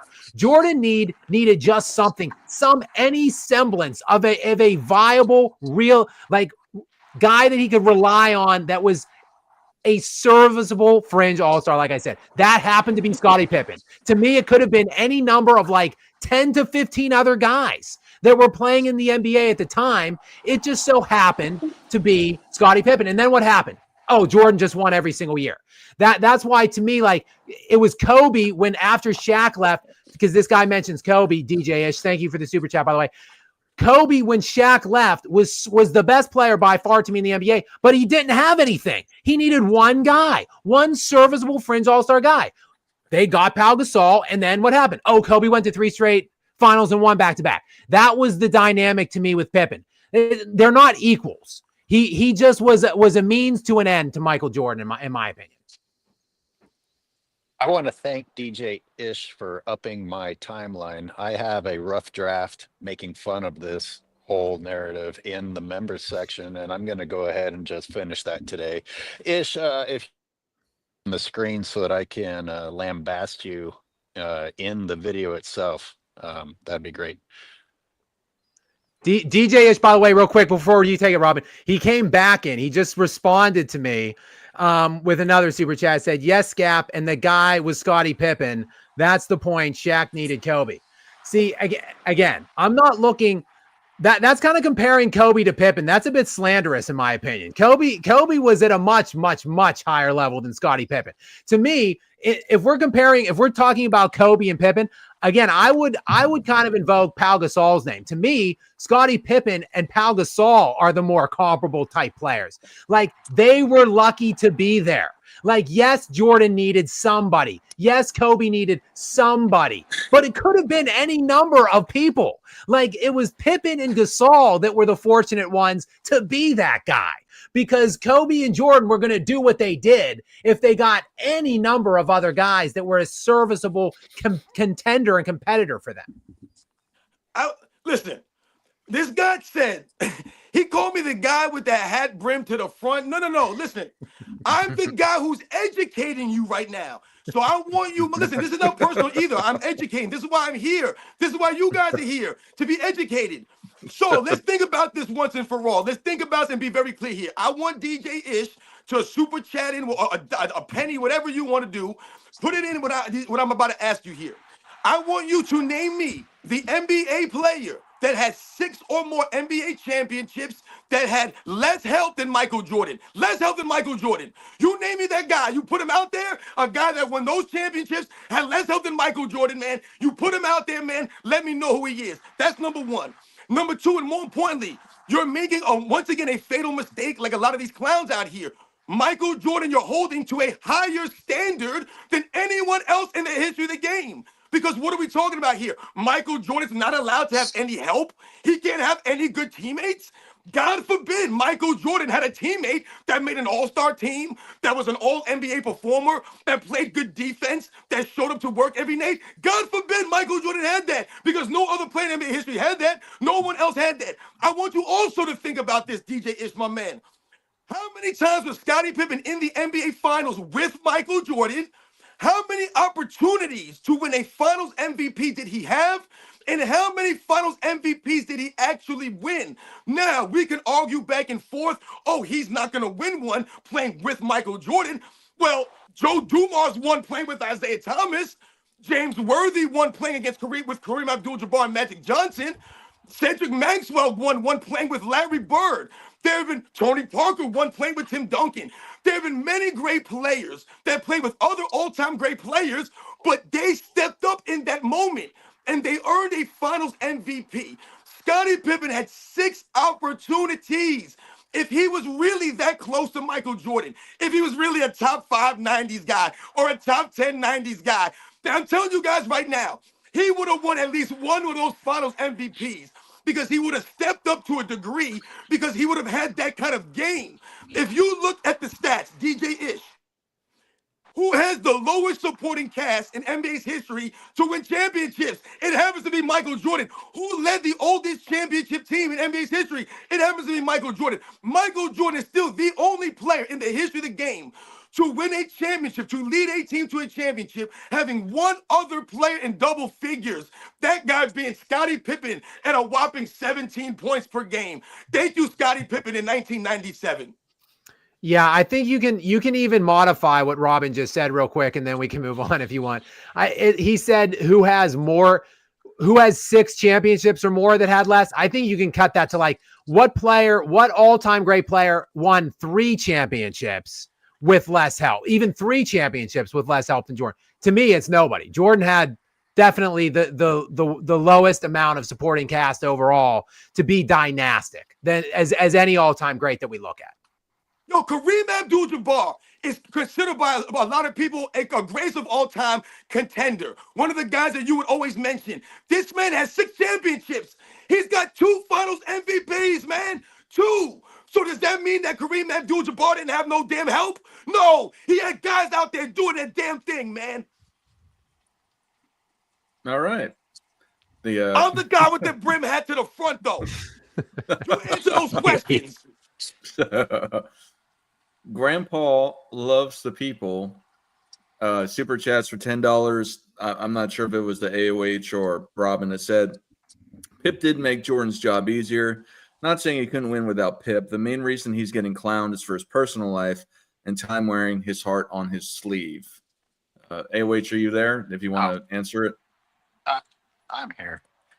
Hey, you lost me with the heart on the sleeve shit. So like everybody gets a pass to say dumb crap because all they're doing is all the time society now. It's like, yeah, I was having a bad day. Sorry I ran over your kid and wasn't paying attention while I was driving. But let me tell you my sob story that alleviates me from the responsibility of driving. Sorry, I'm really grouchy now. Listen to all this. Pippin is telling his truth. He wants to feel His seen, truth. guys. He needs to feel He finally seen. broke his silence, right?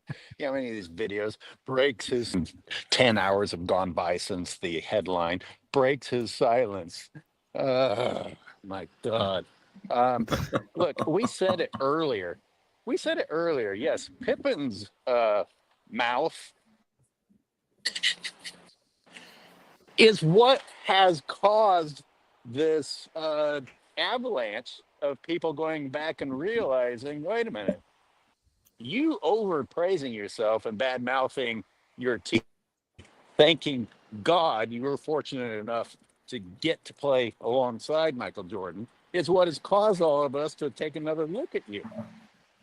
And guess what? The evidence is not friendly for. I've done breakdown videos on this, and I'm going to make another one today. Fire truck going by, so I'm going to mute. Is it going to your house? Is that why you went outside? No. Yo, you know, he said that he made Jordan's job easier. And absolutely, he made Michael Jordan's job easier. And why and how did he make Michael Jordan's easier? Well, number one, because Michael Jordan was doing everything for the Chicago Bulls. He was literally doing everything for the Bulls, and the Bulls were winning and losing because of Michael Jordan. That was the Chicago Bulls in the mid-'80s when Michael Jordan first got there. If you watch a lot of those games, what you'll notice a lot of times, people say, oh, Michael Jordan was out there just chucking up shots. Go watch the games. What you'll notice is because no one had an offensive game, no one could really get their own shot except for what, maybe Orlando Woolridge, and he wasn't a guy. So you would see the Bulls come down the court, the ball would get passed around, everybody would touch the ball, and it would end up back in Michael Jordan's hands because no one wants to take a damn shot, man, because no one could score the basketball. When you think about people saying that Michael Jordan was just a scorer and Pippen made the game easier for him, there was many times where Michael Jordan came out of the game, the Bulls may have had a small lead or whatever the case may be. Michael Jordan goes out the game and the game gets out of hand. So Scottie Pippen allowed Michael Jordan to take a breather, to take a break. And once again, people say, oh, Scottie Pippen guarded the other team's best player all the time, every night, because Michael Jordan couldn't do these things.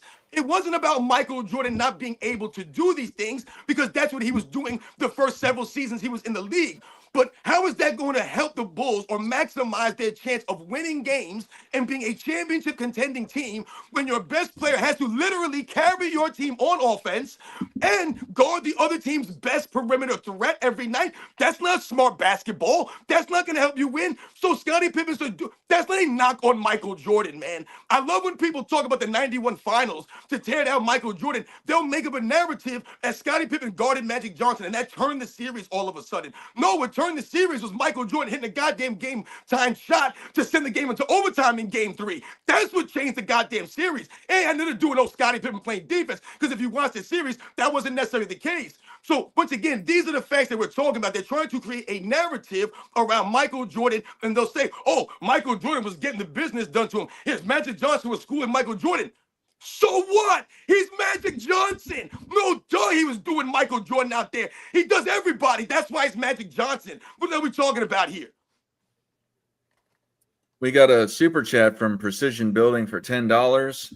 It says, to improve the game and viewership, should the NBA limit threes to 20 a game, 2 points each, 3 after cap, or give 3 points for dunks? And then he says, Scap first, need all opinions, even Robin. Thanks, guys. Great show. I'm going to take this first. No, but I think it'll get a little diluted and complicated. And I think you would have to, I think you'd have to put a foul versus just reducing the points. after it reaches a certain limit to 2. I think you'd have to put more of a standard or a negative behind it. Otherwise, they're just not going to shoot it anyway. So I don't know. If they would shoot it on occasion, but if it's worth 2 points, then I think there'd have to be something more to it. But anyway, Scab, what do you have to say about this? Yeah, I'll try to keep this short. Unequivocally, no to 3 points for dunks. That's outrageous. I would also say really no to limiting 3-point shots. I think what you need to do is incentivize people to start defending again. That's the problem. It's not the 3-point shooting. It's the fact that nobody's really defending the 3-point line as much as they could, and no one's defending overall. I think there's easy steps to take that could kind of get us righted in terms of the viewership, in terms of popularity. And it begins with enhancing competition and allowing these players, hell, making them want to defend again. And look, we put in the illegal zoning came out, and that kind of ushered in a lot more zone play in the NBA by and large. I think if you put the illegal, first of all, hand checking back in, let them put hands on guys, let them influence them and move them and stuff if they don't have the ball.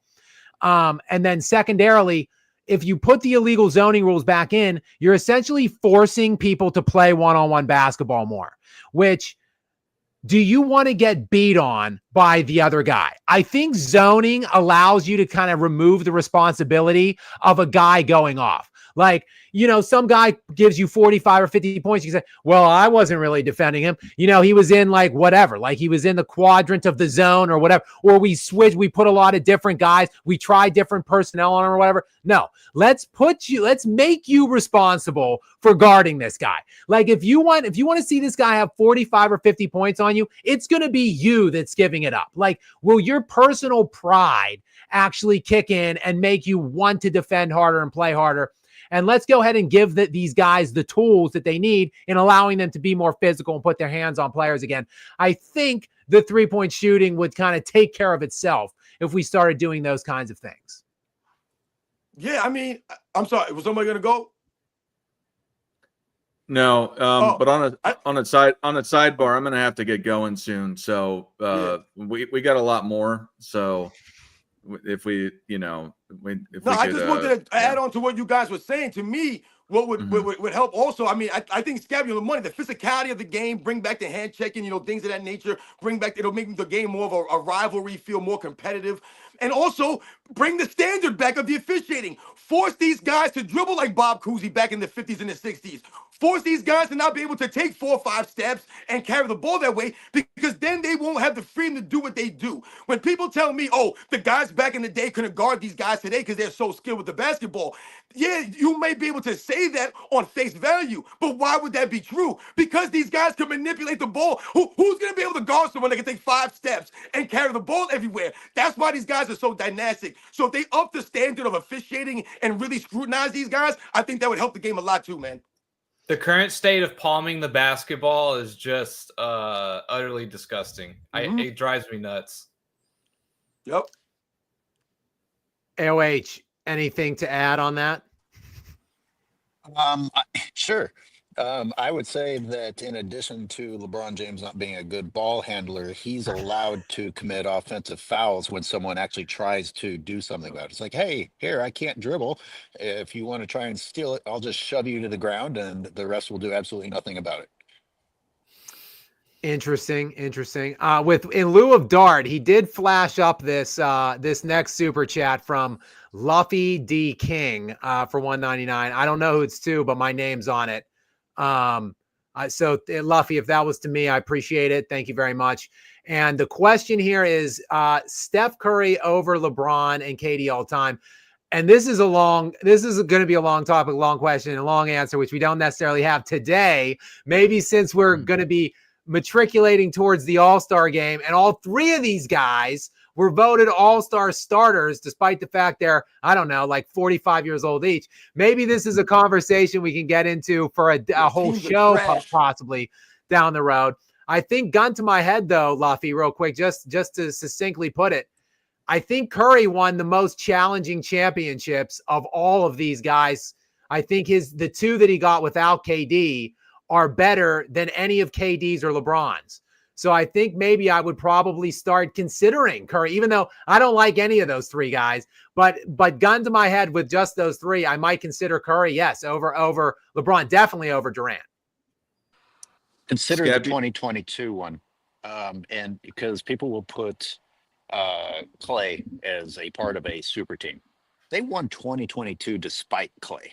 Clay was hurting them, and they still won. So just a little perspective on the super team thing.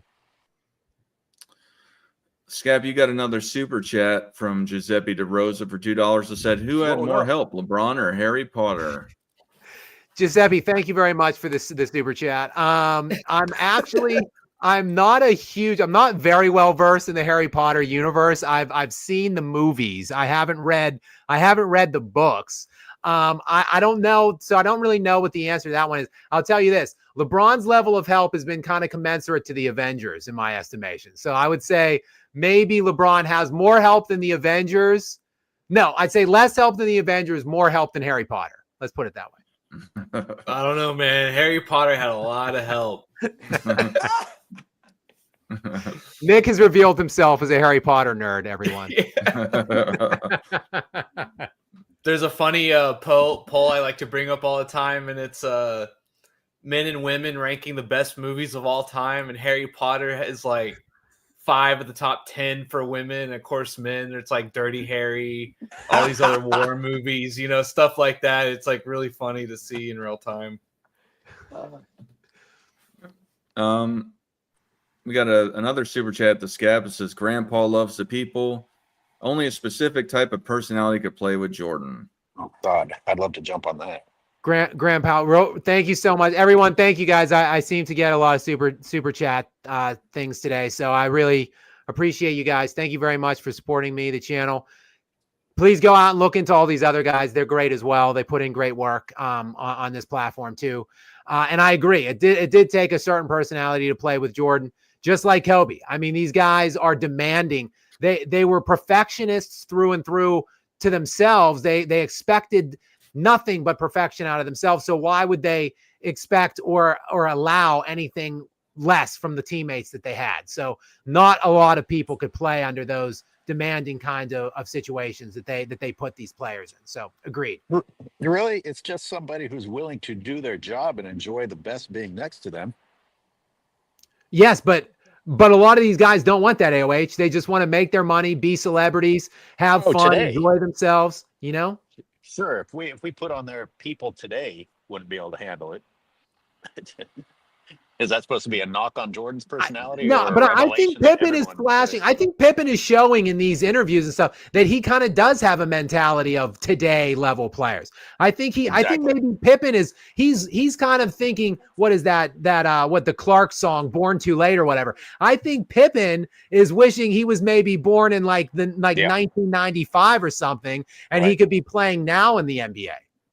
I mean, listen, when Scottie Pippen talks about never going to Michael Jordan's house, never having dinner or playing golf with him, is Scottie Pippen speaking from a place where he tried his hardest to ingratiate himself with Michael Jordan on that level? Because I don't feel like Scottie Pippen did, because if you really felt this way about Michael Jordan, then you really never tried to be Michael Jordan's best friend. What did Michael Jordan say about Scottie Pippen, man? Even at his death, this man was texting me all hours of the night. He wouldn't leave me alone. He kept hounding me. I had no choice but almost to be like, damn, I got to help this guy, man. That was part of Kobe Bryant, the relentlessness of him. And at the end of the day, Michael Jordan respected Kobe Bryant, because why did Kobe Bryant text him and call him and hound him and ask him? Because he wanted to be great. He wanted to be better. He wanted to know what Michael Jordan knew. When you see that photo of Michael Jordan kneeling down or hunched over with Kobe Bryant, they're talking about the damn fadeaway jump shot. Are you kidding me right now? That's what Kobe Bryant's asking him. He's not asking him how to manage his money. He's not asking him what it's like to be so famous or to have his own shoe. He wants to know about the damn jump shot, man.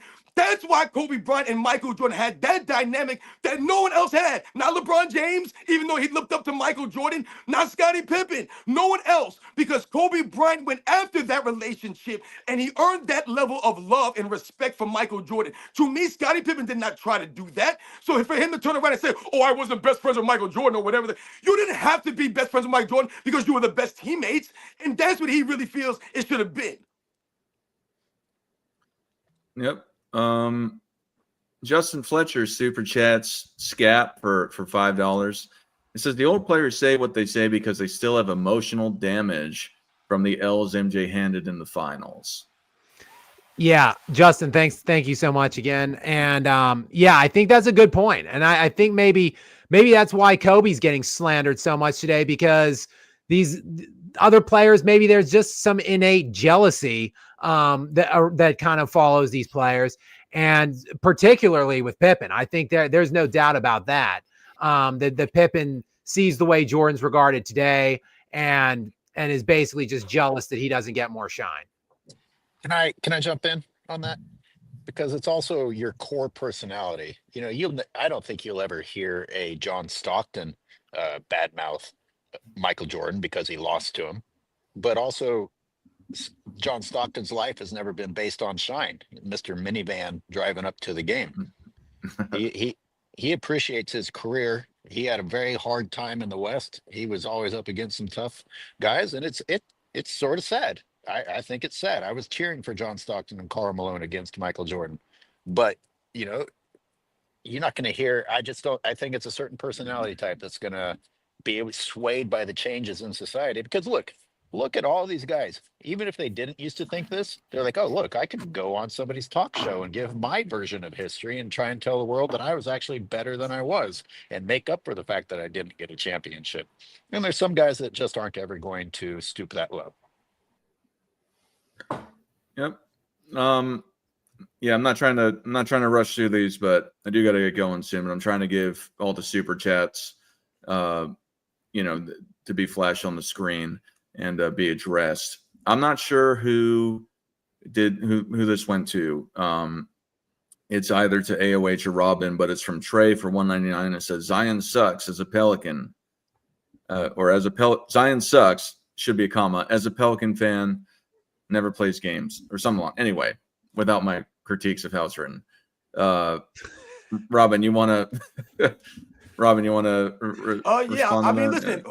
Yeah, Zion Williamson, a prime for the NBA right now. He's supposed to be one of the primetime players. He's supposed to be one of the guys that you can't wait to turn on the TV and watch. Like I said, New Orleans. I mean, think about it. Anthony Davis requested a trade off of your team to go join LeBron James, in LA, man, when he was supposed to be your guy for all these years. And now you have Zion Williamson, man. My goodness. And think about this. Zion Williamson is signed to the Jordan brand. This man is an embarrassment. He does not stand or represent anything that Michael Jordan represented, man. Absolutely. All right, let's get to the next one. Super chat for Robin from Roger Hurt for $5. It says, are you saying Pippen isn't a great player? Just kidding. Love the passion and dropping knowledge for the youngins out there. Yeah, much respect. Thank you once again, Roger Hurt, for coming through and, like I said, supporting our live stream. Thank you very much, man. Yeah, you guys know Scottie Pippen's a great player, man. You guys know the deal, man. These are the facts. Gemini Girl super chats AOH for $5. It says, can you answer the goddamn question?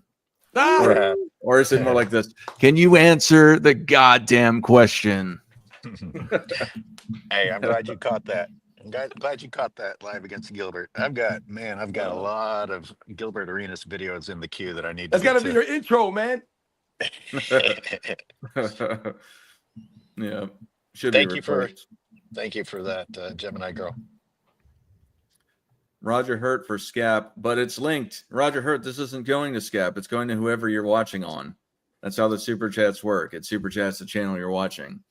But it says for Scap, even notice how Jordan fans debate with data, but Braun fans debate with semantics. Us, MJ did this, but they say what you're saying is. I guess it's directed to Scap. What do you got to say about that? Yeah, I mean, there's just so many mental gymnastics that go into specifically. I'm not even talking about the LeBron versus everybody else, just the LeBron versus Jordan element of the conversation. Like, there's literally nothing you can say about in the Jordan LeBron. However, look, I don't think LeBron's top 2. I just said earlier, I don't think he's even top 10 at this point. But over Jordan, how, what, and what? Like, Jordan was better in standard metrics, in advanced metrics. He won more. He led the league more in more things, and he did all of it in substantially less time. There's literally no conversation that you can come to that will find LeBron was better than Jordan at anything. So, of course, yes, the LeBron stan boys, and as I like to call them, the jock sniffers, are always out there trying to create some fantastical bit of conversations that can somehow get LeBron to even footing. It ain't ever going to happen, guys. DJ Ish super chat Scap for $5. Says, yes, Scap, and the guy was Scotty. That's the point. Shaq needed Kobe.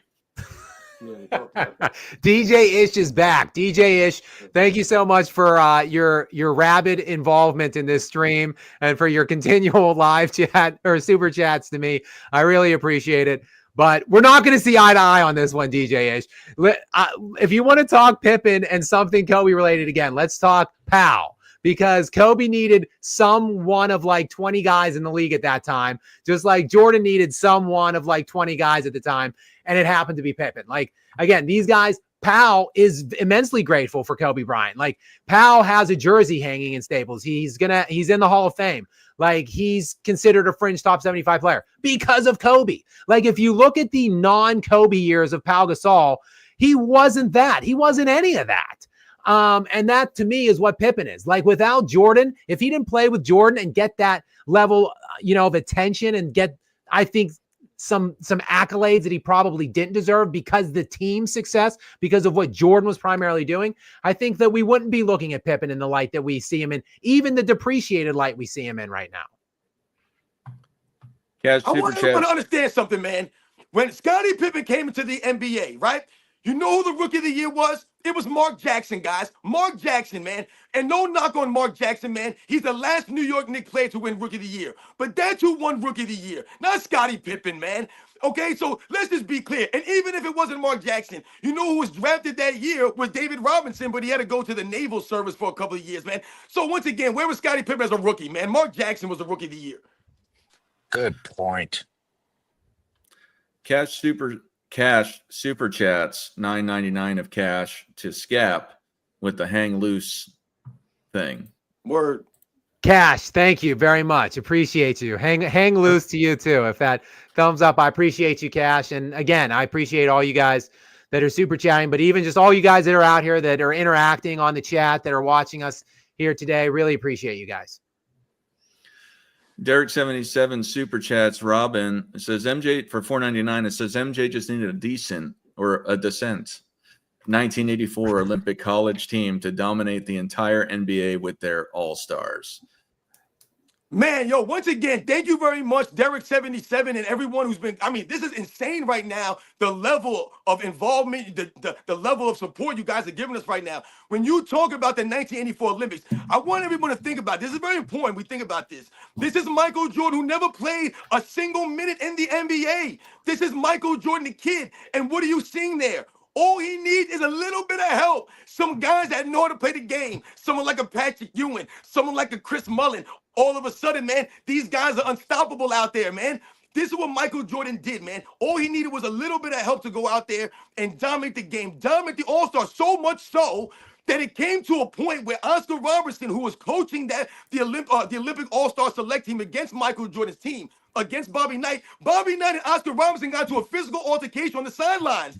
Because Oscar Robertson got tired of Michael Jordan embarrassing these guys so much so, he told them to be physical with these guys, beat them up out there. So when you see the picture, go bring it up, you'll see the picture of Mike Dunleavy Sr.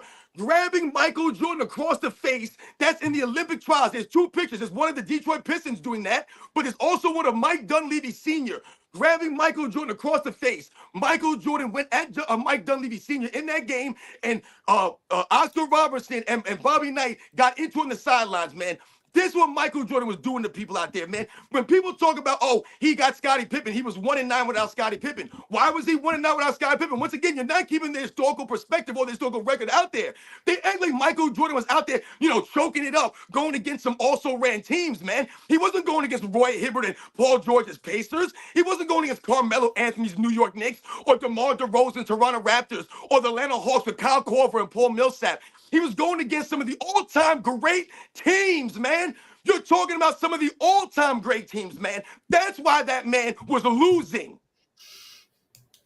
Yeah. I just want to say that one from Cash was to me. I just want to say thank you, Cash. I appreciate it. Oh, sorry, man. Yeah, that's okay. That's all right. I can't see it, and I can't. I'm not going to monitor everyone's YouTube chat. It's just been going otherwise. But yeah, my bad, dude. No, it's okay. I just want to tell him thank you. Appreciate it. Dart, did you want to get a chalkboard behind you and diagram some sentences too? By the way, maybe do some spell checking or something. You're being pretty harsh on some of these. Hey, there's a big difference between decent and dissent. You got to call that out. You do. Just like LeBron James, primarily instead of preliminarily, when he said he was going to enter the dunk contest. Thank you, 93 Zay, for noticing that. You guys don't know what I'm talking about because it's in my members video, but and hey, Cash, as much as I wish you were giving me all of those super thanks, it's nice of you to spread the love around and give a pity. Are you Cash? Yeah, right. Are you Cash? Pity super thanks to Nick. I totally forgot about that. I was trying to remember. Yeah. I was like, I know Cash from somewhere. I was like, whatever. Thank you. Oh, that's hilarious. McSuggins for $4.99 for AOH says media when discussing old excuses for winning, media discussing modern excuses for losing.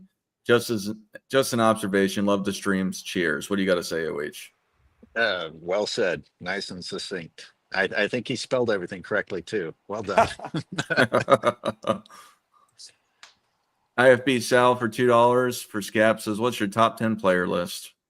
Can't do it. I cannot give the top 10 right now. It's my 6 through 10 is just it's too jumbled right now. I've been writing again. I keep teasing this like a 35 minute video on my top 10, my justifications for it. My top 5 is pretty much out there. I don't mind giving that real quick. It's Jordan, Kobe, Kareem, Duncan, and Hakeem. The 5, to me, the 5 elite two-way players. They did it offensively, defensively. They all won an extreme amount of championships other than Hakeem, who only had the 2, but he did win the MVP and Defensive Player of the Year one year and the Finals MVP and a championship with not a lot of supporting cast against absolutely stacked competition. So he gets a shout into my top 5. Michael Silberg gives a $2 token super chat for AOH.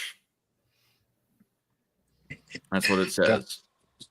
Token, Michael, you're a longtime supporter, but I appreciate that.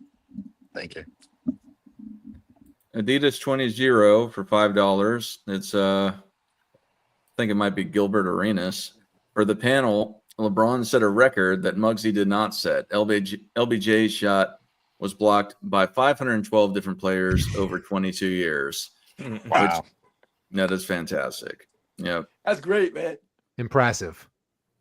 It's those longevity counting stats. It works both ways, right? Like, yes, he's played so long. He has he has more points than anybody ever. He also has more missed shots than anybody in the regular season or playoffs, more turnovers than anybody in the regular season or playoffs. And we can just add this Adidas 20. Thank you very much.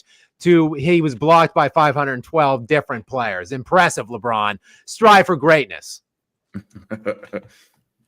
He's your Del Sol for $1.99 super chats, either Scat or Nick, because I'm demonetized. Pippen acting hurt. He was never the homie. What do you think, Nick? That's not me.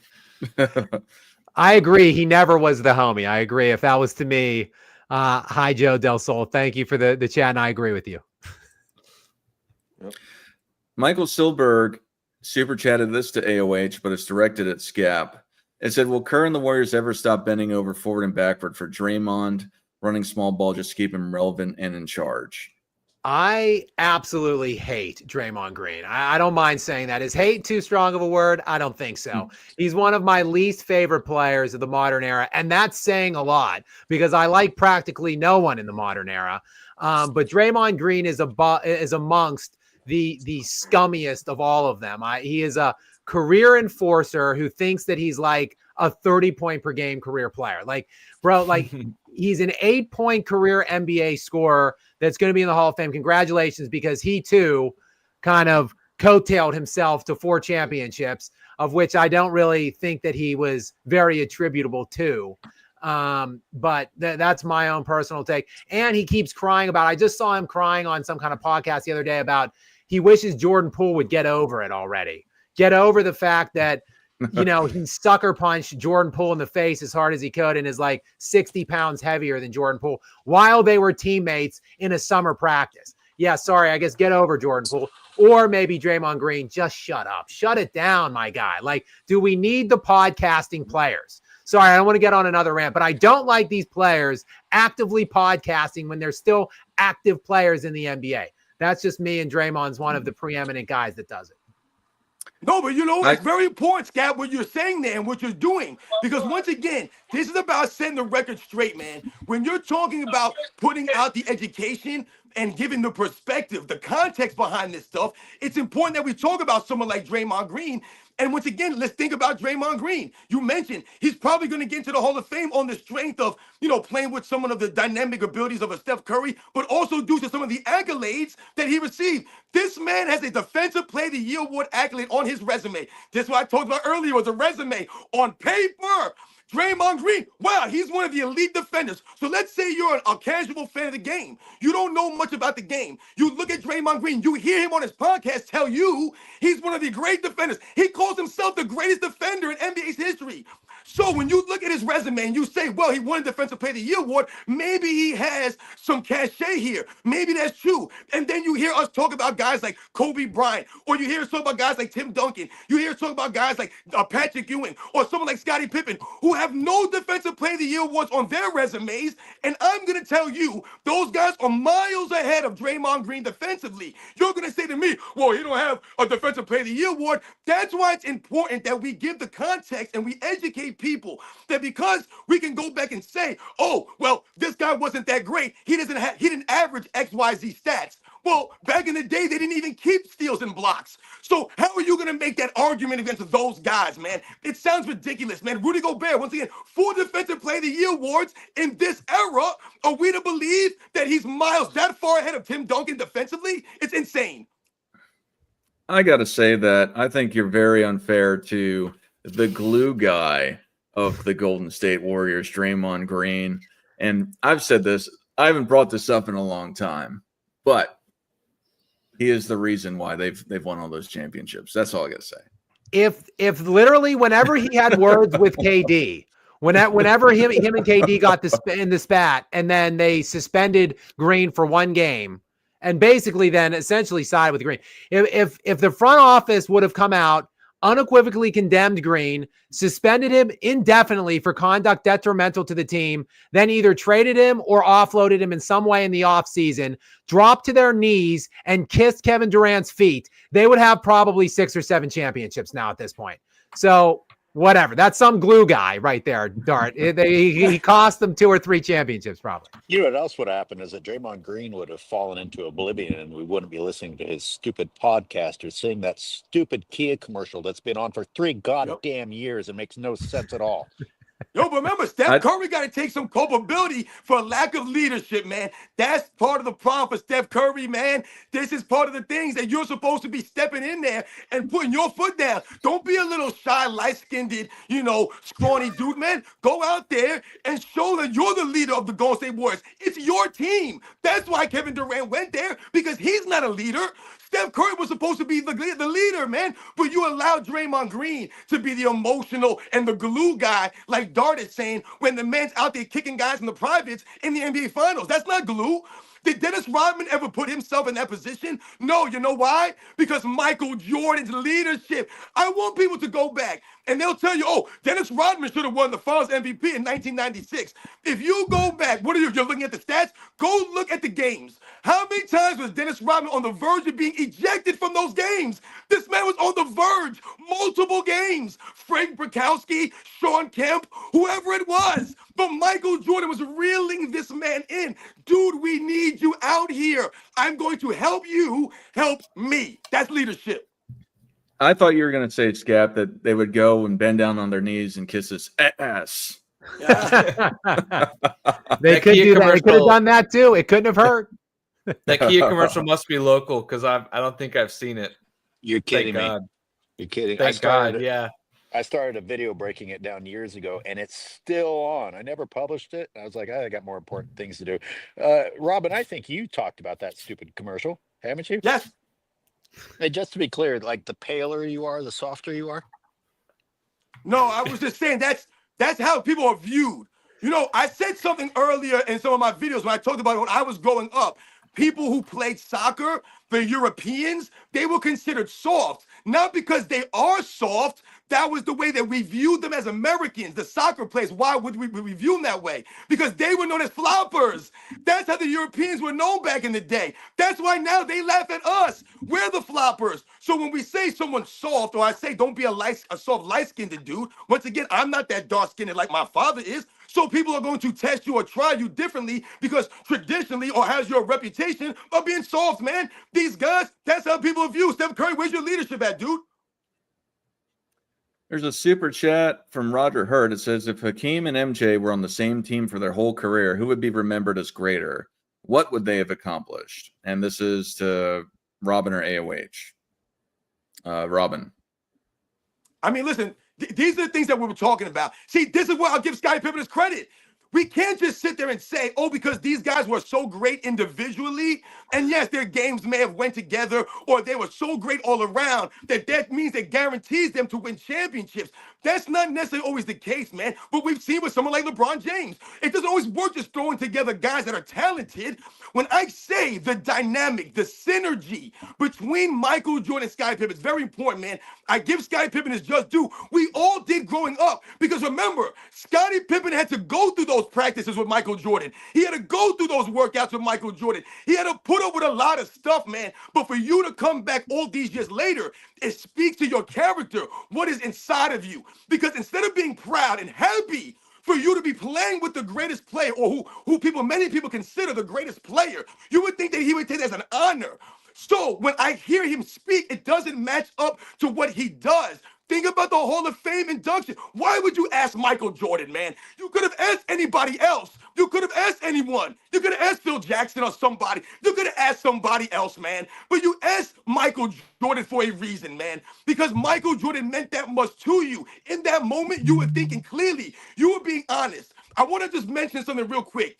When LeBron James was chasing the points for Kareem Abdul-Jabbar, they interviewed Pat Riley. And they asked Pat Riley about this, right? He played for the Miami Heat. Pat Riley coached Kareem Abdul-Jabbar. And they asked him about the record and what it meant. And Pat Riley said, to me, Kareem Abdul-Jabbar will always be recognized as the greatest player of all time. To me. That's what he said. And I have no problem with Pat Riley saying that. If that's his opinion, if that's truly how he feels, fantastic, man. We all love and respect Kareem Abdul-Jabbar's career, man. But you sound contradictory to the actions that you've taken. And what am I talking about? If we all remember, the Miami Heat retired Michael Jordan's number 23. I've mentioned this many times. If Pat Riley really felt that Kareem Abdul-Jabbar was the greatest player of all time, which is fantastic, then why didn't you retire Kareem Abdul-Jabbar's number 33? Why would you retire Michael Jordan's number 23 when he was on the Wizards?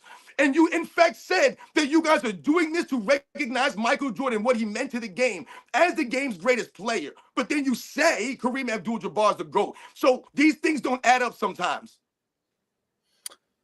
Uncle Rico's Revenge super chats, I believe, AOH for $1.99, and he says, just donating so Dart can't leave. That's a great comment. Thank you. Well, that's really good.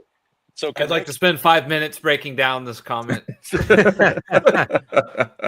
Are you able to leave Dart and Nick host this, or does it shut down if you leave? I got to get going too myself.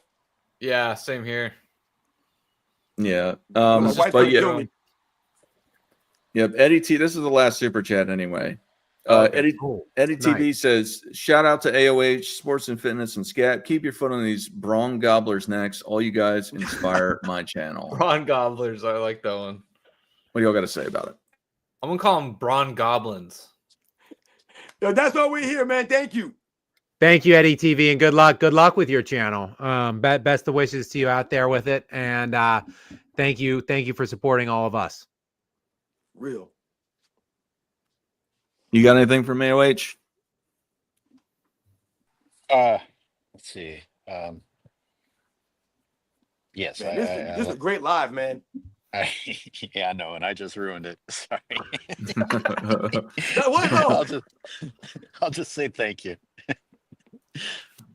All right. Yeah, I want to thank everybody for coming through, and the support was absolutely amazing today in respect to the super chats and just the general for real, turnout man. for watching the show. And I feel bad because I wanted to contribute more, but I also was trying to manage the show. We've been doing super chats for the last hour and 45 minutes, just cool. reading them. So That's that's amazing. absolutely amazing. And for the people that wanted to hear more from me, I apologize. I thought it was more important to manage the show instead of giving my perspective on some of these things. I tried to interject some. Why as do you well. Why do you think we have so many super chats, man? It's because I've shut up. No. But everyone, but for all you guys, for one, I want to thank you, the panel, because you guys absolutely make this show a lot better. I like to do it myself too, but I think this Sunday show, it's really special to me that all you guys show up and the chat as well to share basketball talk on these Sundays. Robin, you got anything for the people? Absolutely, man. The people came through today, man. I mean, you guys always come through, man. We know that. You guys are always there in the chat, making the comments, always engaging. So you guys are always there.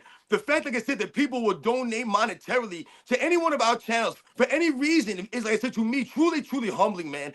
It really means a lot. So once again, thank you to everybody. I hope you guys have a rest of your day, man. Shout out to everybody on the panel again. I love doing the Sunday shows with you guys. Like I said, man, Dart, man, thanks again, like I said, for, running everything and being the coordinator out here while, people like me just ramble on and, take up a lot of the airtime, man. So thank you very much for everything that you do, man. And like I said, man, I hope that we educated the people out there and, what I'm saying, we were able to let them know about some of the things, give them some of the perspective, some of the context. Like I said, it was a great time, man. And you guys know the deal, man. I'll catch you guys on the next one, man. Nick, you got anything for the people? No, man, it's just really cool that so many people donate. So yeah, I want to echo that as well. It makes it it's crazy we're getting paid to just talk basketball in a way. So very cool that everyone supports us in the ways that they do. Hey, Wait. It is crazy to get paid for that. And other people get paid for that and they don't tell the truth. We're the ones that tell the truth, and that's why people are tuning in. So, and really inspiring was the pity chat for Nick. I want to give a shout out for that again. Yeah. And hey, shout out to Dart. Dart interviewed me yesterday. I'm not going to put that on my channel. That's his interview. If you want to see it, go to Michael Jordan Fans Are the Best to watch it. Awesome. Thanks. It's doing pretty well so far. I think it's got like, Well, duh. yeah. It's got like almost 6,000 views, I think, already, or No something like shit. that. Yeah. Damn, is that the best video you've ever done? No. No, the best video Hey, I've shout out done LeBron James is right there. Yes, indeed. I've At gotten least 20. I'm joking. I've gotten 20,000 views once. Really? So Nice. yeah. No, I think generally I get a well, I don't know what I generally get. I haven't been doing good lately, but for a time there I was getting 4,000 or 5,000 views a video, but it kind of dropped off. That's when I was doing that's when I was doing reactions, and I kind of got off the reaction train. I But carried you to the finals, bro. Ah! I was the Scottie Pippen in that interview. Scap, you got anything for the people? Yeah, guys, just thanks again so much for all of your support out here, for coming in, for super chatting us, and for all of your interaction in general. And I read most of all of the comments throughout the show, so I really enjoy seeing everything that you guys add. And panel, thank you guys as always for being here. Dart, thanks for having us. And win or lose today, Jaden Daniels, everyone out there in basketball land, getting ready to watch these games. Jaden Daniels is the truth. This kid is the best rookie I've ever seen in my life. Like 33 years probably of watching NFL football. Looking excited, pretty excited for these games. Other than that, I just want to say, please, Bills, end this national nightmare that we're all living in. Please do not let the Chiefs get back to the Super Bowl. Let's go, Bills. And finally, of course, R.I.P. Kobe Bryant, the legend. I think about him pretty much every day. So on this day, most of all, rest in power, legend Kobe Bryant. We got this last super chat that came in. We'll just leave it at this, but it says to AOH and Scab, did you know there was an article that said MJ and Phil had to make Grant the scapegoat because of Scotty's screw up because Horace was mentally tougher than Scotty? This article came out after The Last Dance. Yeah. I'll have to look into the article, Sonny Woods. Thank you very much. And just think of yourself as lucky that Dart didn't break down your sentence structure on this one. Get the chalk and the blackboard out. Thank you for the super chat. Thanks for the tip. I'll go and look for the article after we get off here. Oh man. Yeah, that's not a subtle little comment there. That's a deep topic. Yeah. Absolutely. But yeah, thank you again, everyone. I hope you all have a fantastic day, and please take some time if you haven't thought about the career of Kobe Bryant and just his impact on the game and basketball culture, and then the impact of his loss. You know, it was a very tragic event that happened today. So I ask you to take a second to think about that. And otherwise, Michael Jordan fans are the best.